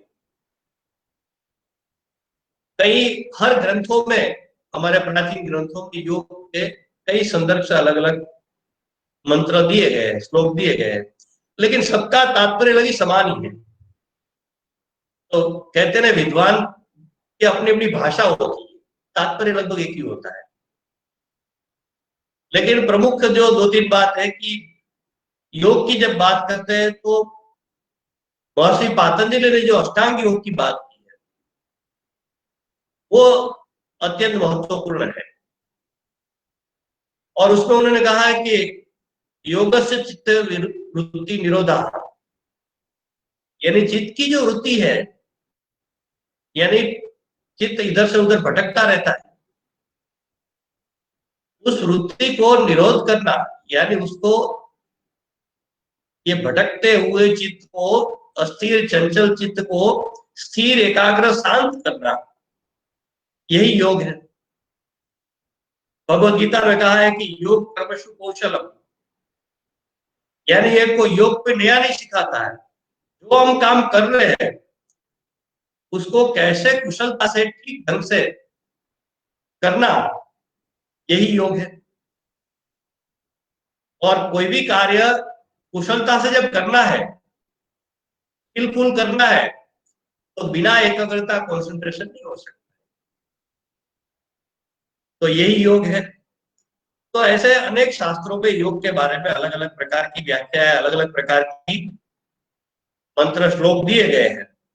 लेकिन जैसे मैंने कहा कि सबका तात्पर्य लगभग ये है। जैसे आयुर्वेद का लक्ष्य क्या है, तो मोक्ष प्राप्ति, और योग का लक्ष्य क्या है, तो मुक्ति। शब्द अलग है, बात एक ही। तो भारत का आधारभूत चिंतन जो जो जिस प्रकार का कई प्रकार का है, वो सबका लक्ष्य तो एक ही है, रास्ते अलग अलग है, क्योंकि हर मनुष्य को जो रास्ता पसंद है उस रास्ते से चलेगी। तो इस दृष्टि से योग में विज्ञान और अध्यात्म दोनों का समन्वय है। विनोबा जी ने भी कहा है, अपने पूर्व राष्ट्रपति प्रथम राष्ट्रपति राजेंद्र प्रसाद ने भी कहा था कि जिस प्रकार विज्ञान की प्रगति हो रही है दुनिया में, उसमें आध्यात्म के समन्वय नहीं किया गया तो ये विज्ञान तकनीकी दुनिया का सर्वनाश करेगी। ये कोरोना महामारी इसी का तो परिणाम है कि टेक्नोलॉजी इतनी ज्यादा चीन के पास हो गई कि उन्होंने नया वायरस तैयार कर दिया और पूरी दुनिया के सत्यानाश का कारण बन गया वायरस। तो विज्ञान तो इनके पास आ गया, लेकिन आध्यात्मिक दृष्टि नहीं थी। आध्यात्मिक दृष्टि क्या है कि मनुष्य जाति विश्व के कल्याण के लिए इसका उपयोग करना, वो आध्यात्मिक दृष्टि है। तो विज्ञान और आध्यात्म दोनों का समन्वय ये योग है। एक प्रकार से ट्रांसफॉर्मिंग साइंस भी कहते हैं इसको। एक रूपांतरण का, समग्र रूपांतरण का विज्ञान है, यानी मनुष्य के समग्र परिवर्तन का एक माध्यम योग है। आधुनिक विज्ञान है वो हमारी शारीरिक क्रिया तक सीमित है। शरीर की रचना, शरीर की क्या कष्ट है, क्या बातें हैं, इस तक सीमित है। लेकिन यौगिक विज्ञान है वो शरीर के अंदर के रहस्य को भी जान पाता है। तो इस दृष्टि से योग एक बहुत श्रेष्ठ विज्ञान भी है और आध्यात्म तो है ही है। अष्टांग योग की जो बात है, एक बार योग यानी शारीरिक क्रिया, ये हमारी बात आती है। ठीक है, शुरुआत में अपने शरीर स्वस्थ रहे इसलिए योग करना वो कोई गलत बात नहीं है। शुरुआत तो ऐसे ही होती है, कोई भी बात की शुरुआत तो किसी किसी व्यक्ति को अपने हित के बात होती है तब वो व्यक्ति करता है, साधारण धीरे धीरे आगे बढ़ता जाता है। तो हम इस कार्यशाला के माध्यम से, जैसे डॉक्टर सैफ अली ने कहा कि सुबह रोज योग वगैरह 8 बजे कराएंगे, वो तो बहुत अच्छी बात है क्योंकि शुरुआत है। तो पहले शारीरिक हमारा ठीक बने, शरीर स्वस्थ बने, इसके लिए हम योग करेंगे। लेकिन योग से मन भी स्वस्थ बनता है और एक प्रकार से मनुष्य के समग्र विकास का माध्यम योग है। अष्टांग योग की जो संकल्पना है वो यम, नियम, आसन, प्राणायाम, प्रत्याहार, धारणा, ध्यान और समाधि, ये जो अष्टांग योग है इसका अगर समग्र अध्ययन करेंगे, मेरा मानना है कि इस कार्यशाला में इस प्रकार का विषय जरूर होगा कि अष्टांग योग के बारे में पूर्ण रूप से बातें ठीक से सबको बताई जाए। तो वो अष्टांग योग व्यक्तित्व के समग्र विकास का माध्यम है। आसन यानी क्या? स्थिर भाव से सुखपूर्वक बैठना, यानी आसन शारीरिक क्रिया तो है ही, लेकिन आसन जब करेंगे तब उसमें स्थिरता आनी चाहिए और साथ साथ सुख भी प्राप्त होना चाहिए। आसन करते समय कष्ट नहीं होना चाहिए। कई बार व्यक्ति अतिरेक कर देता है तो फिर कष्ट होता है और उसमें से कुल आसन के लाभ के बदले समस्या निर्माण हो जाती है। लेकिन आसन इस पद्धति से, ठीक पद्धति सीख कर करें और उसमें मन केंद्रित, ध्यान केंद्रित करके जब करेंगे तब आसन का अनेक प्रकार का लाभ होता है, वो ध्यान में आता है। स्वाभाविक क्या बनता है, मनुष्य आसन करता है, प्राणायाम करता है और मन में 50 प्रकार के विचार चलते रहते हैं। तो फिर वो वास्तविक आसन प्राणायाम का परिणाम क्या हो रहा है हमारे शरीर, मन, बुद्धि, आत्मा पर, उसका अनुभव नहीं कर पाता। तो ये सारी क्रिया में ध्यान को केंद्रित करना, साक्षी भाव से देखने का प्रयास करना। ये करते हैं तो वास्तविक इनका क्या क्या लाभ हो रहा है, ये सब अपने को बहुत अच्छी तरह से समझ में आ जाता है। और प्राणायाम यानी श्वास लेना छोड़ना इतना नहीं है, वो तो है ही, वो एक सामान्य प्रक्रिया है। लेकिन प्राण शक्ति का नियमन, नियंत्रण, विस्तार एवं लयबद्धता, प्राण शक्ति का नियमन, नियंत्रण, विस्तार और लयबद्धता, ये प्राणायाम है। और प्राणायाम से जो अगर की दृष्टि से मैंने कहा एकाग्र भाव से, साक्षी भाव से प्राणायाम का परिणाम कहाँ का क्या क्या होता है, उसको अगर हम समझते देखने का प्रयास करो, प्राणायाम करेंगे तो हमारे जो शरीर के अंदर के अष्ट चक्र है, अभी कोई 6 भी कहते हैं, कोई 8 भी कहते हैं, कोई 7 भी कहते हैं, कोई आपत्ति नहीं। अष्ट चक्र यानी क्या है कि शरीर की रीढ़ की हड्डी में और दूसरे भागों में भी, मस्तिष्क में भी है, गर्दन के पीछे के भाग में भी है, कि जहां हमारे तंत्रिकाएं है, जो परा नाली तंत्र जो हमारा है पूरा, वो जहां अधिक मात्रा में इकट्ठा होता है, वो चक्र है। और इसको केंद्रित करते हुए जब प्राणायाम करता है व्यक्ति, तो ये अष्ट चक्रों का भी विकास होता है, सक्रियता बढ़ती है। क्योंकि जिस जगह पर अधिक तंत्रिकाएं है, उसको केंद्रित करके उस पर प्राणायाम का, प्राण शक्ति का प्रभाव ज्यादा होता है, तो वो तंत्रिकाएं अधिक सक्रिय होती है और उसका पूरे शरीर पर, स्वास्थ्य पर पूरा परिणाम होता है। ये विज्ञान किसी आधुनिक विज्ञान में नहीं है। और ये जो अष्ट चक्र है हमारे,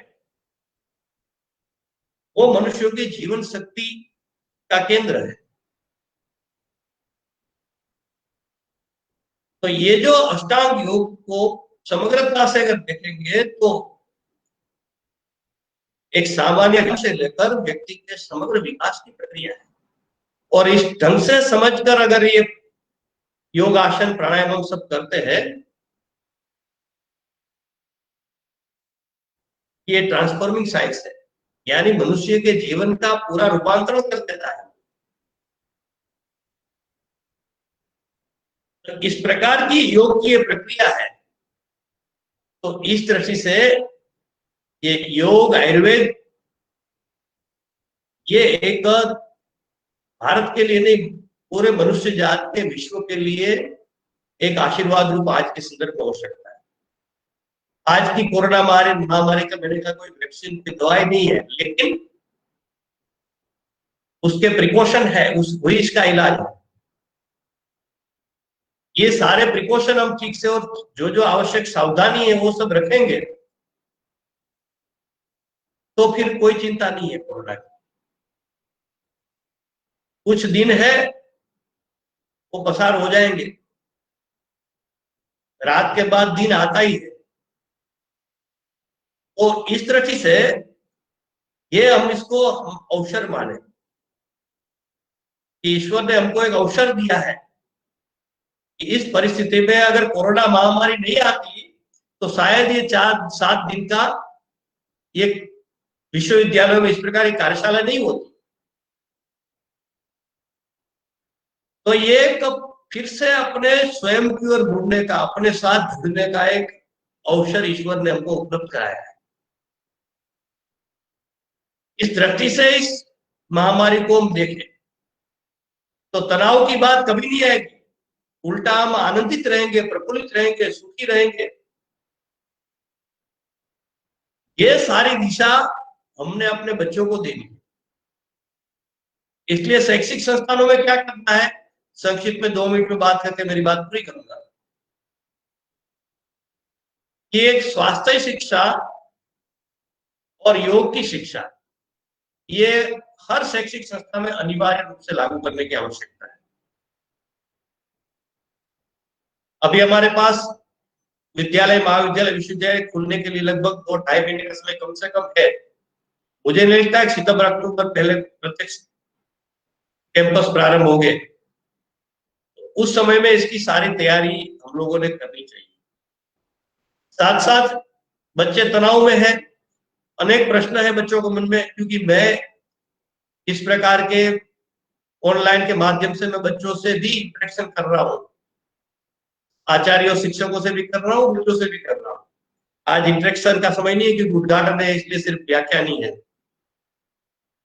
तो बच्चों के मन में कई प्रकार की समस्या है कि हमारी परीक्षा क्या होगा, परीक्षा होगी नहीं होगी तो हमारे आगे के कैरियर का क्या होगा, डिग्री मान्य रहेगी नहीं रहेगी, आदि आदि कई प्रश्न है। तो इसके लिए हर संस्थान में एक परामर्श केंद्र, जिसको अंग्रेजी में आपको कहना था काउंसलिंग सेंटर होना चाहिए, कि जिसको ऑफलाइन ऑनलाइन दोनों हो सकता है। आज ऑनलाइन होगा, जब प्रत्यक्ष कॉलेज, महाविद्यालय, विश्वविद्यालय शुरू हो गए तो ऑफलाइन भी हो सकता है, प्रत्यक्ष भी हो सकता है, कि जिसमें बच्चों की समस्या का, अनेक प्रश्नों का हम समाधान दे सकते हैं। तो इस परामर्श केंद्र का भी सब जगह शुरुआत करनी चाहिए। और अभी ऑनलाइन जो पढ़ाई चल रही है उसमें मेरा निवेदन है कि ऑनलाइन पढ़ाई से भी, इस प्रकार की कई जगह पर ऑनलाइन पढ़ाई जो चल रही है, लगातार 3-3, 4-4, 5-5 लेक्चर हो जाते हैं। तो इससे भी बच्चे तनाव में आ रहे हैं और बच्चे के स्वास्थ्य पर दुष्परिणाम हो रहे हैं। हमारे पास कई शिकायतें, कंप्लेन आई है इस प्रकार की,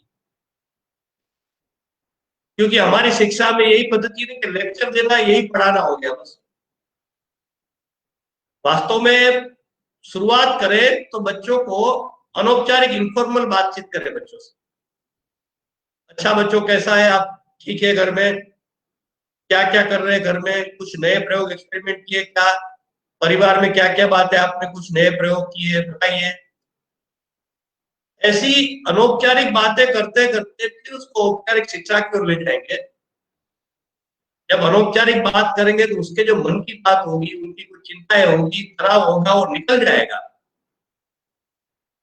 तो उसके पश्चात मन शांत हो जाएगा, तब हम फिर पढ़ाई शुरू करेंगे।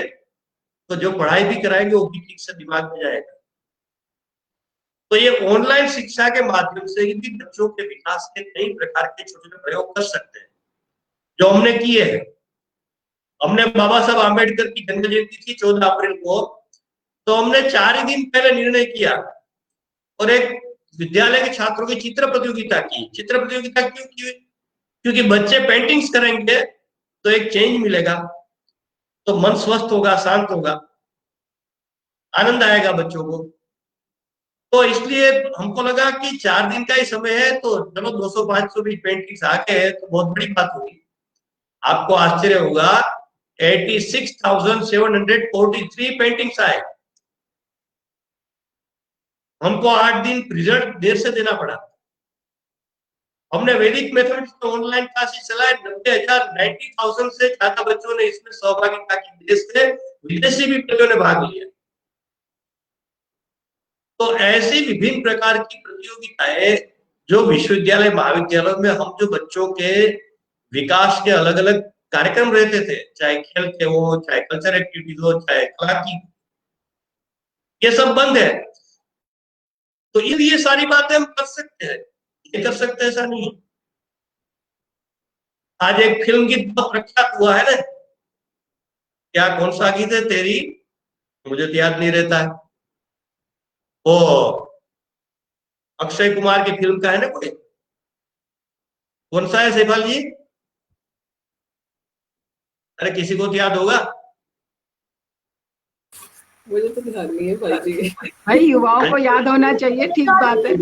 तेरी मिट्टी में मिल जाऊं, हाँ। मूवी का। तो ये है, फिर वो प्रधानमंत्री ने कहा था कि देश मेरे लिए है, देश नहीं मिटेगा, इस पर भी गीत बने हैं। ऐसे 2-3 राष्ट्रभक्ति के अच्छे गीत पर अगर बच्चों को हम कहें कि आप इस पर वीडियो बनाकर गीत संगीत के साथ भेजिए, आप देखिए, आप 15 दिन, 2-3 सप्ताह का समय दीजिए, आपके पास हजारों वीडियो आ जाएंगे। और बच्चों को 8-10 बच्चों को पारितोषिक दे दीजिए। तो इस प्रकार की एक्टिविटीज, ये भी एक पढ़ाई का भाग है और बच्चों को बहुत आनंद आएगा, चेंज मिलेगा। तो ये सारा पेडागोजी लेवल पर हमने ये सारे चेंजेस करने की आवश्यकता है। प्रत्यक्ष पढ़ाई भी जब हम कराते हैं, हम तो हायर एजुकेशन में है, तो लेक्चर की आवश्यकता ही नहीं। जैसे विदेश में भी ऐसे प्रयोग काफी होते हैं कि बच्चों को कहिए, मान लो कि आज हम शनिवार शुक्रवार है, सोमवार को जो पाठ आपको पढ़ाना है, तो बच्चों को कहिए कि बच्चे सोमवार को ये पाठ पढ़ाना है, आप सब पढ़कर आइए और उसमें जो जो आपके प्रश्न है, क्वेश्चन है, क्वेरी है, वो लेकर आइए, उसकी चर्चा करेंगे। तो बच्चे बहुत गंभीरता से वो पढ़ेंगे, अंदर से जो जो बातें समझ में नहीं आएगी वो चिन्हित करेंगे, लिखेंगे और फिर उस दिन चर्चा में आपके सामने रखेंगे। पूरा इंटरेक्टिव क्लास होगा। फिर आप 1 घंटे 1.5 घंटे क्लास चलाते रहिए, कोई समस्या नहीं आएगी। तो इस प्रकार की पेडागोजी लेवल पर भी क्या क्या बदलाव करने चाहिए, इसका भी विचार हमें करना पड़ेगा। तो इस प्रकार की एक शिक्षा के माध्यम से ये जो सारी बातें हैं इस कार्यशाला की, ये फिर आगे बच्चों को कैसे हम दे सकते हैं, इसकी भी योजना एक बननी चाहिए। कार्यशाला मेरा प्रार्थना है सैफ अली को विचार करिए, समय आगे रहे तो आपको कि अंतिम दिन इसके लिए रखे आप एक सेशन कि अपने को आगे करना क्या है शैक्षिक संस्थानों में, घर में, परिवार में, समाज में। तो मुझे लगता है कि ये कार्यशाला सफल होगी, उसमें मुझे पूरा विश्वास है। लेकिन सफलता के साथ ये कार्य सार्थक भी हो, सफल और सार्थक दोनों होगी, तो इस कार्यशाला एक हमारे जीवन में एक माइलस्टोन साबित होगी। इस दिशा में इस कार्यशाला सफलतापूर्वक और सार्थक रूप से पूर्ण हो, ऐसी शुभकामना देते हुए मुझे इस कार्यशाला के उद्घाटन सत्र में मेरे विचार व्यक्त करने के लिए आपने मुझे बुलाया, इसलिए विश्वविद्यालय के सम्माननीय कुलपति और आप सभी का बहुत बहुत धन्यवाद। धन्यवाद भाई साहब। कोरोना काल में जो हमारे मानसिक पटल पर चित्र चले हैं या हम सबने महसूस किया है, उसकी नब्ज आपने पकड़ी है और इस तनाव ने कैसे समाज में बदलाव किया या हमारे जीवन को प्रभावित किया है, आपने यह भी बताया। हम कैसे इस तनाव से बच सकते हैं, घर परिवार का कैसा सहयोग रहे, यह जानना बहुत महत्वपूर्ण है। दिनचर्या, ऋतुचर्या, आहार आदि चरक संहिता में शुरू में ही जो चरक संहिता का शुरू का भाग है सूत्रस्थान, उसमें बताया गया है। तो आपने इसके आध्यात्मिक समन्वय एवं जीवन शैली के प्रभाव पर भी आपने प्रकाश डाला। आपका उद्बोधन जितनी बार भी सुनते हैं भाई साहब, कुछ ना कुछ नया ही उसमें से प्राप्त होता है। तो आपको मैं बहुत बहुत धन्यवाद देना चाहूंगा। मैं स्वागत करना चाहूंगा हमारी धैर्य मूर्ति, ममता स्वरूपी, सरल स्वभाव से संपूर्ण हमारी माननीय कुलपति महोदया जी प्रोफेसर सुषमा यादव जी का हमारे साथ जुड़ चुकी हैं। नमस्कार मैडम। आप वाइस चांसलर हैं भगत फूल सिंह महिला विश्वविद्यालय के एवं पूर्व में प्रो वाइस चांसलर रहे हैं Indira Gandhi national open university के, एवं प्रोफेसर रहे हैं doctor Ambedkar chair Indian institute of public administration के। मैडम प्रोफेसर भी हैं पब्लिक एडमिनिस्ट्रेशन के Indian institute of public administration में। आप माननीय सदस्य हैं यूनिवर्सिटी ग्रांट कमीशन के एवं माननीय सदस्य भारतीय प्रेस परिषद के। मैं निवेदन करूंगा माननीय कुलपति महोदया से, प्रोफेसर सुषमा यादव जी से, कि आप हमारा मार्गदर्शन करें। Ma'am please. बहुत बहुत धन्यवाद डॉक्टर पीयूष चौधरी। आज के इस कार्यशाला में हमारे सम्माननीय 2 वक्तागण रहे हैं, जिसमें इनॉग्रल एड्रेस आज दिया है परम आदरणीय श्री अतुल कोठारी जी ने, जो शिक्षा संस्कृति उत्थान न्यास के राष्ट्रीय सचिव भी हैं, और इसका विशिष्ट व्याख्यान मैं कहूंगी। आप सुन पा रहे हैं ना पीयूष जी? आप मुझे देख भी पा रहे हैं, क्योंकि मैं खुद को नहीं देख पा रही हूँ। जी मैम, आपका जी मैम जी जी। तो और जो विशिष्ट व्याख्यान देने के लिए हमारे साथ विशिष्ट अतिथि के रूप में जुड़े हैं हमारे प्रिय अनुज, और इस समय दर्शन की परिषद के शीर्ष पर बैठे शेष कार्यकारी अधिकारी तो आप ही हैं, ऐसे प्रोफेसर कुमार रत्नम जी, मैं आप दोनों का विश्वविद्यालय परिवार की ओर से स्वागत करना चाहती हूँ। पहले संबोधन पूरे कर लूं। इस कार्यशाला के पीछे बहुत समय से लगी हुई हमारी HRDC की डायरेक्टर डॉक्टर शेफाली नागपाल जी, आज कितनी सुंदर ये वर्कशाला है, ये कार्यशाला है। आप सोच सकते हैं कि वो इसकी सहभागी बनना उन्होंने अधिक पसंद किया है और ये कार्य पीयूष जी को सौंपा है एकदम लास्ट मोमेंट पे, और पीयूष जी ने इसे संभाल भी लिया है। तो इस कार्यशाला के संयोजक डॉक्टर पीयूष चौधरी जी और ICPR से जुड़े हुए हमारे साथ programme director doctor सुष्मिन Dubey ji, इस कार्यशाला से जुड़े सभी शिक्षक साथी, आप सबका मैं विश्वविद्यालय परिवार से और इसके मानव संसाधन केंद्र की ओर से बहुत बहुत स्वागत करती हूँ। सबसे पहले अतुल भाई कोठारी ने इतनी सरलता से, ये विशेषता है और भाई साहब की, जब वो बोलते हैं तो हमसे जुड़कर बोलते हैं और इतना जुड़कर, जीवन से जुड़कर बोलते हैं कि वो सबके मन में गहन चला जाता है। विशेषता ये है, आपको सुन लें तो तनाव वैसे भी दूर हो जाए। तो इस कार्यशाला के लिए आपसे उपयुक्त कोई नहीं हो सकता था। आपने आज समय निकाला, मैं सच आपका हृदय से धन्यवाद करना चाहती हूँ। और इस कार्यशाला को करने में हमें जिन्होंने समर्थन सहयोग दिया है वो Indian council of philosophical research, भारतीय दर्शन अनुसंधान परिषद है।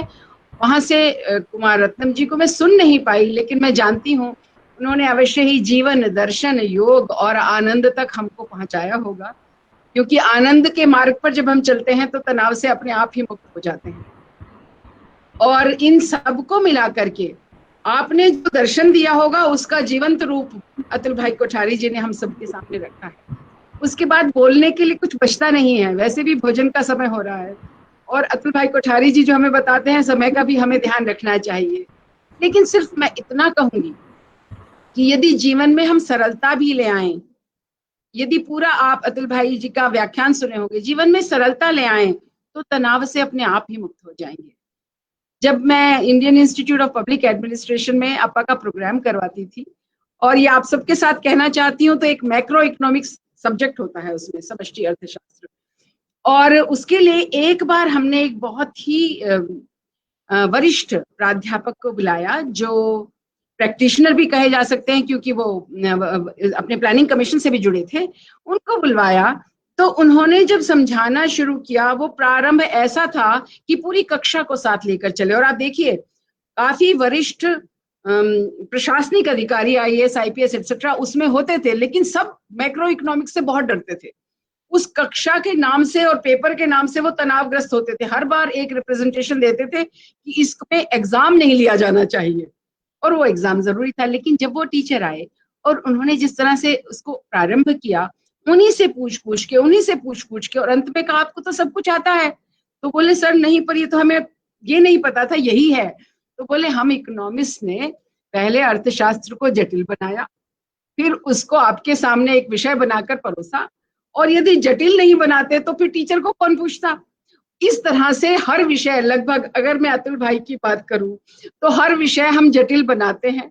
ये मानव ऐसा है इंसान, और उस जटिलता में उलझता है, फिर उसके मार्ग खोजता है। जो हमारी बहुत सुंदर दिनचर्या आश्रम व्यवस्था से निकली थी, और उसमें जीवन की हर अवस्था की हमारी भूमिकाएं निर्धारित थी, और यदि हम वही करते तो बहुत सुंदरता से शायद जीवन निकल जाता। अब हमने क्या कर दिया है, हम हर अवस्था में अर्थ, काम, धर्म, मोक्ष को मिलाकर लेकर चलने का प्रयास करते हैं, और उसमें इतने तनावग्रस्त, क्योंकि मानव की तो सीमाएं हैं। वो देव और ईश्वर तो नहीं बन सकता है, बड़ी सरलता से कार्यों से बन सकता है। और जिस भूमि पर इस समय मैं बैठी हूँ, आप सब जानते हैं कि किस प्रकार एक मानव ने ही अपने जीवन को बदलकर एक तहसीलदार से और साधु बनकर 3 बच्चियों के साथ 1936 में एक गुरुकुल आरंभ कर अब हमें 2007 बच्चियों तक पहुंचा दी, 7000 बच्चियों तक और बहुत सारे विभागों तक पहुंचा दिया है। तो एक बात जो मैं सुन पाई थी, अतुल भाई ने कहा था, जैसे ही हम अपने जीवन को प्रसन्न करने के तनाव से बाहर निकलकर दूसरों की प्रसन्नता में आनंद खोजने लगे तो हमारे सारे तनाव समाप्त हो जाते हैं। और जैसे ही हम आस्था के विश्व में प्रवेश कर जाते हैं, जो योग हमें उससे जोड़ता भी है, तो हमारे सारे तनाव समाप्त हो जाते हैं। ये हमारे दर्शन की सुंदरता थी कि हम ये कहते थे जो प्रभु इच्छा। हमें रामचरितमानस क्या कहता है? यश अपवश विधि हाथ। जिस समय हम लाभ हानि यश अपवश ये सब मान लेते हैं विधि के हाथ हैं, तो हमारे तनाव समाप्त हो। हमारे तनाव है क्या? या तो असुरक्षा है, या अतृप्त आकांक्षाएं हैं, बहुत अधिक हम चाहते हैं, बहुत अधिक संग्रह करना चाहते हैं, बहुत अधिक अपेक्षाएं रखते हैं और फिर सोचते हैं जो है वो भी ना छिन जाए, तो हम तनाव में जाते हैं। इसलिए जो सरलता से आज आप दोनों ने हमारे सामने रखा है, और अतुल भाई की तो सदा से ये मैं मिस कर गई हूँ, इस बार भी आज आपने प्रारंभ में योग प्रारंभिक ओमकार से किया था क्या? वो भाई साहब आप छोड़े नहीं, वो अवश्य रखे, क्योंकि वो दो ही मिनट आप अगर देते हैं तो लगता है सारे सहभागी एक बार तनाव से मुक्त अवश्य हो जाते हैं। और मैं देख रही हूँ जिस प्रकार का कार्य और प्रणाली इसमें रखी है, शेफाली जी ने मिलकर के कुमार रत्नम जी से भी बात की होगी और जरूर अतुल भाई जी से भी पूछा होगा, तो इसमें कार्य और विचार, सिद्धांत और व्यवहार दोनों को मिलाया है। और यदि आप योग का दर्शन समझ लेंगे, उसके आधार पर जीवन शैली अपना लेंगे, आयुर्वेद की प्रणाली को उसमें जोड़ लेंगे और अपनी इम्यूनिटी जिसको हम कहते हैं, जो हमारी रोग प्रतिरोधक क्षमता है, उसको बढ़ाने के लिए हमारे घर में इतनी सारी वस्तुएं उपलब्ध हैं जो जादुई हैं बिल्कुल, और आपके आसपास जड़ी बूटियां उपलब्ध हैं। ये तो बहुत ही सुंदर भूमि है जहाँ नदियां हैं और उनके साथ बहुत हरा भरा हमारे पास पर्यावरण भी है। और फिर अगर इनसे भी तनाव कुछ बच जाता है, तनाव आजकल इसलिए भी है कि हम तनाव दे भी रहे हैं सबको, तो यदि इसके बाद भी कुछ बच जाता है तो फिर ये की एटसेट्रा आप कहेंगे। मैं तो ये मानती हूँ, अतुल भाई जी के सामने कह रही हूँ कि, और शेफाली जी आपको संबोधित कर रही हूँ कि जिस दिन हम अपने भयों से मुक्ति पालेंगे, और शिक्षा और विद्या हमें यही सिखाती है, हम तनाव से मुक्त हो जाएंगे। जिस दिन आप आशाएं अपेक्षाएं, मैं सबको नहीं कह रही हूँ कि आप बंद कर दें, लेकिन जिस दिन ये कम कर लेंगे, हम तनाव से मुक्त हो जाएंगे और प्रसन्न रहना सीख लेंगे। जीवन को यदि विधि के हाथ, ईश्वर के हाथ, प्रारब्ध को स्वीकार करके कर्म करना आरंभ कर देंगे, तो हम तनाव से मुक्त हो जाएंगे।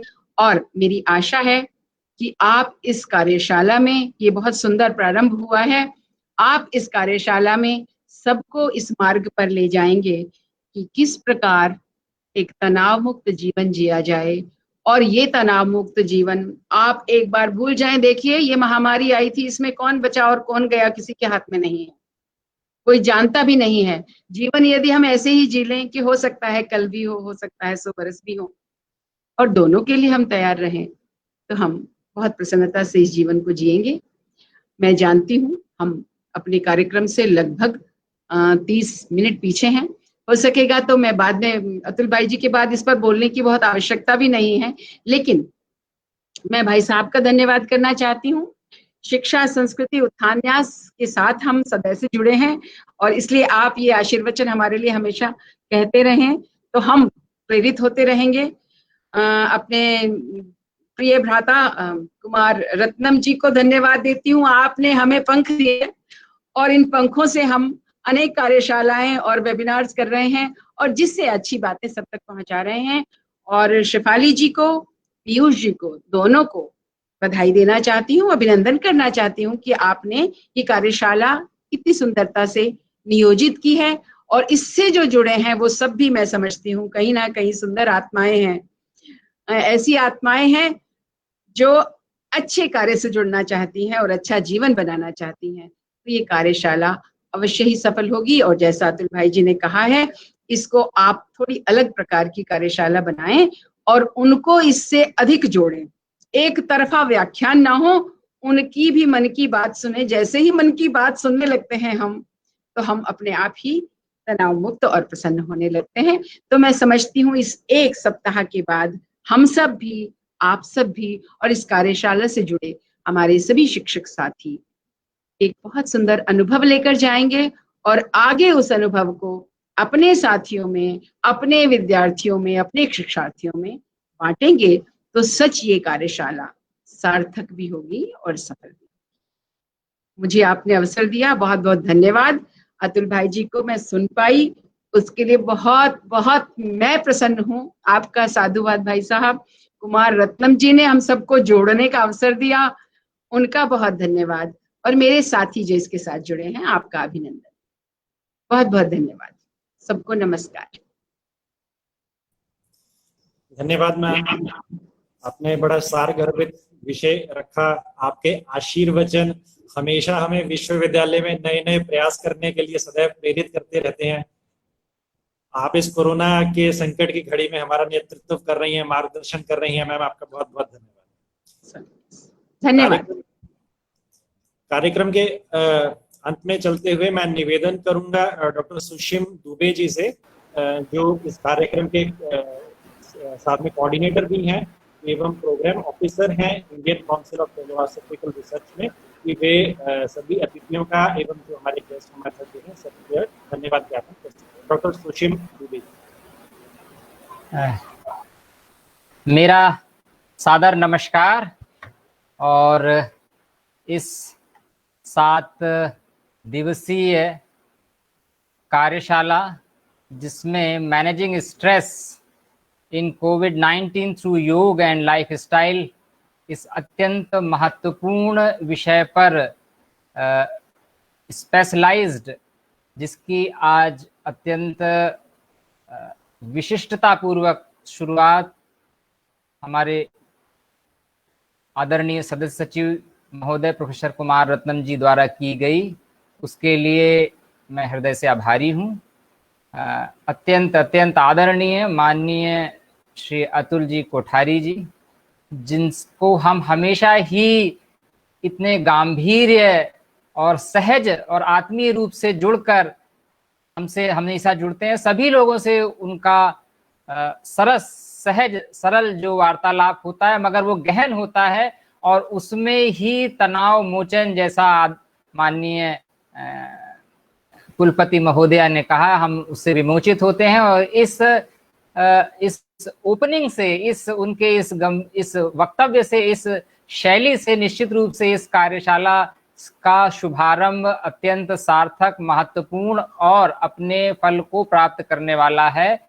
इस दृष्टि से उनके प्रति भारतीय दार्शनिक अनुसंधान परिषद एवं भगत फूल सिंह महिला विश्वविद्यालय दोनों की तरफ से मैं अत्यंत आभार, धन्यवाद और कृतज्ञता ज्ञापित करता हूं कि उनसे हमेशा हम लोगों को मार्गदर्शन एवं प्रेरणा मिलती है और आगे भी मिलती रहेगी। और अग्रिम क्रम में अत्यंत बहुमुखी, प्रतिभाशालिनी, ओजस्वी वक्ता और इस आयोजक विश्वविद्यालय की माननीय कुलपति प्रोफेसर सुषमा यादव जी, और आपका इतना सहज सरल और सबको जोड़ने वाला वक्तव्य, इससे निश्चित रूप से इस कार्यशाला की सार्थकता है कि हम अपने जो तनाव के प्रबंधन और लाइफस्टाइल दोनों के सफल समायोजन और उसके निरोध और उसके स्वस्थता प्राप्ति के उपाय पर चर्चा कर पाएंगे। और उनके प्रति भी मैं अत्यंत आभारी हूं, भारतीय दार्शनिक अनुसंधान परिषद की तरफ से भी, और प्रोफेसर शैफाली नागपाल जी जो कि इस ह्यूमन रिसोर्स डेवलपमेंट सेंटर की निदेशिका हैं। आपके द्वारा निश्चित रूप से एक डायनामिक और एक्टिव हमेशा कार्य मैंने देखे हैं, जितने भी कार्यों में भारतीय दार्शनिक अनुसंधान परिषद की तरफ से संयोजित रहे हैं, और चाहे वो सुबह हो चाहे रात हो, हमेशा उनका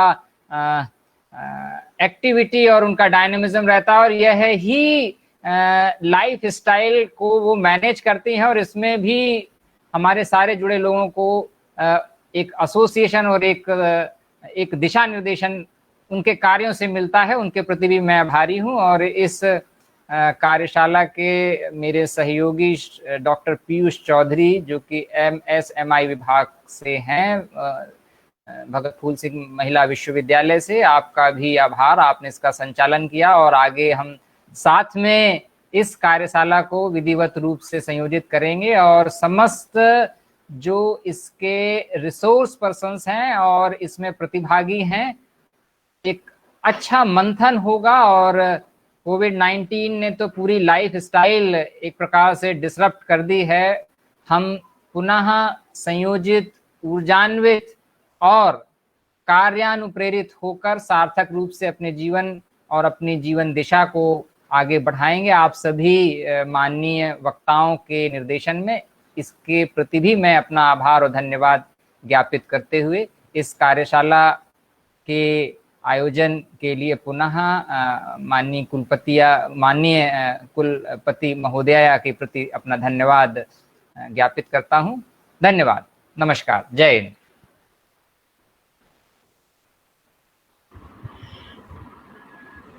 सबको नमस्कार। सुषमा जी कैसी हो आप? बिल्कुल ठीक हूँ मैं, सब बिल्कुल ठीक हूँ और आपको देखकर और अच्छी हो गई। आपने जो कहा, मुझे तो ये 3 महीने पता ही नहीं चले, सच कह रही हूँ, जबकि निकली भी नहीं, लेकिन इतना काम जो आपने कहा ना, वो पुराने काम तो अभी तक वो समाप्त नहीं हुए। 3 महीने में बोला भाई सबको सुनने का। जी जी, बहुत अच्छा रहा। तो शेफाली जी और ICPR धन्यवाद। आपको देख पाए, आपको सुन पाए, वैसे दूरदर्शन तो आजकल हम कर ही सकते हैं। दृश्य श्रवण प्रणाली सशक्त हो रही है। चलिए, सभी का बहुत बहुत धन्यवाद। धन्यवाद, बहुत बहुत धन्यवाद। धन्यवाद। अभी को प्रणाम।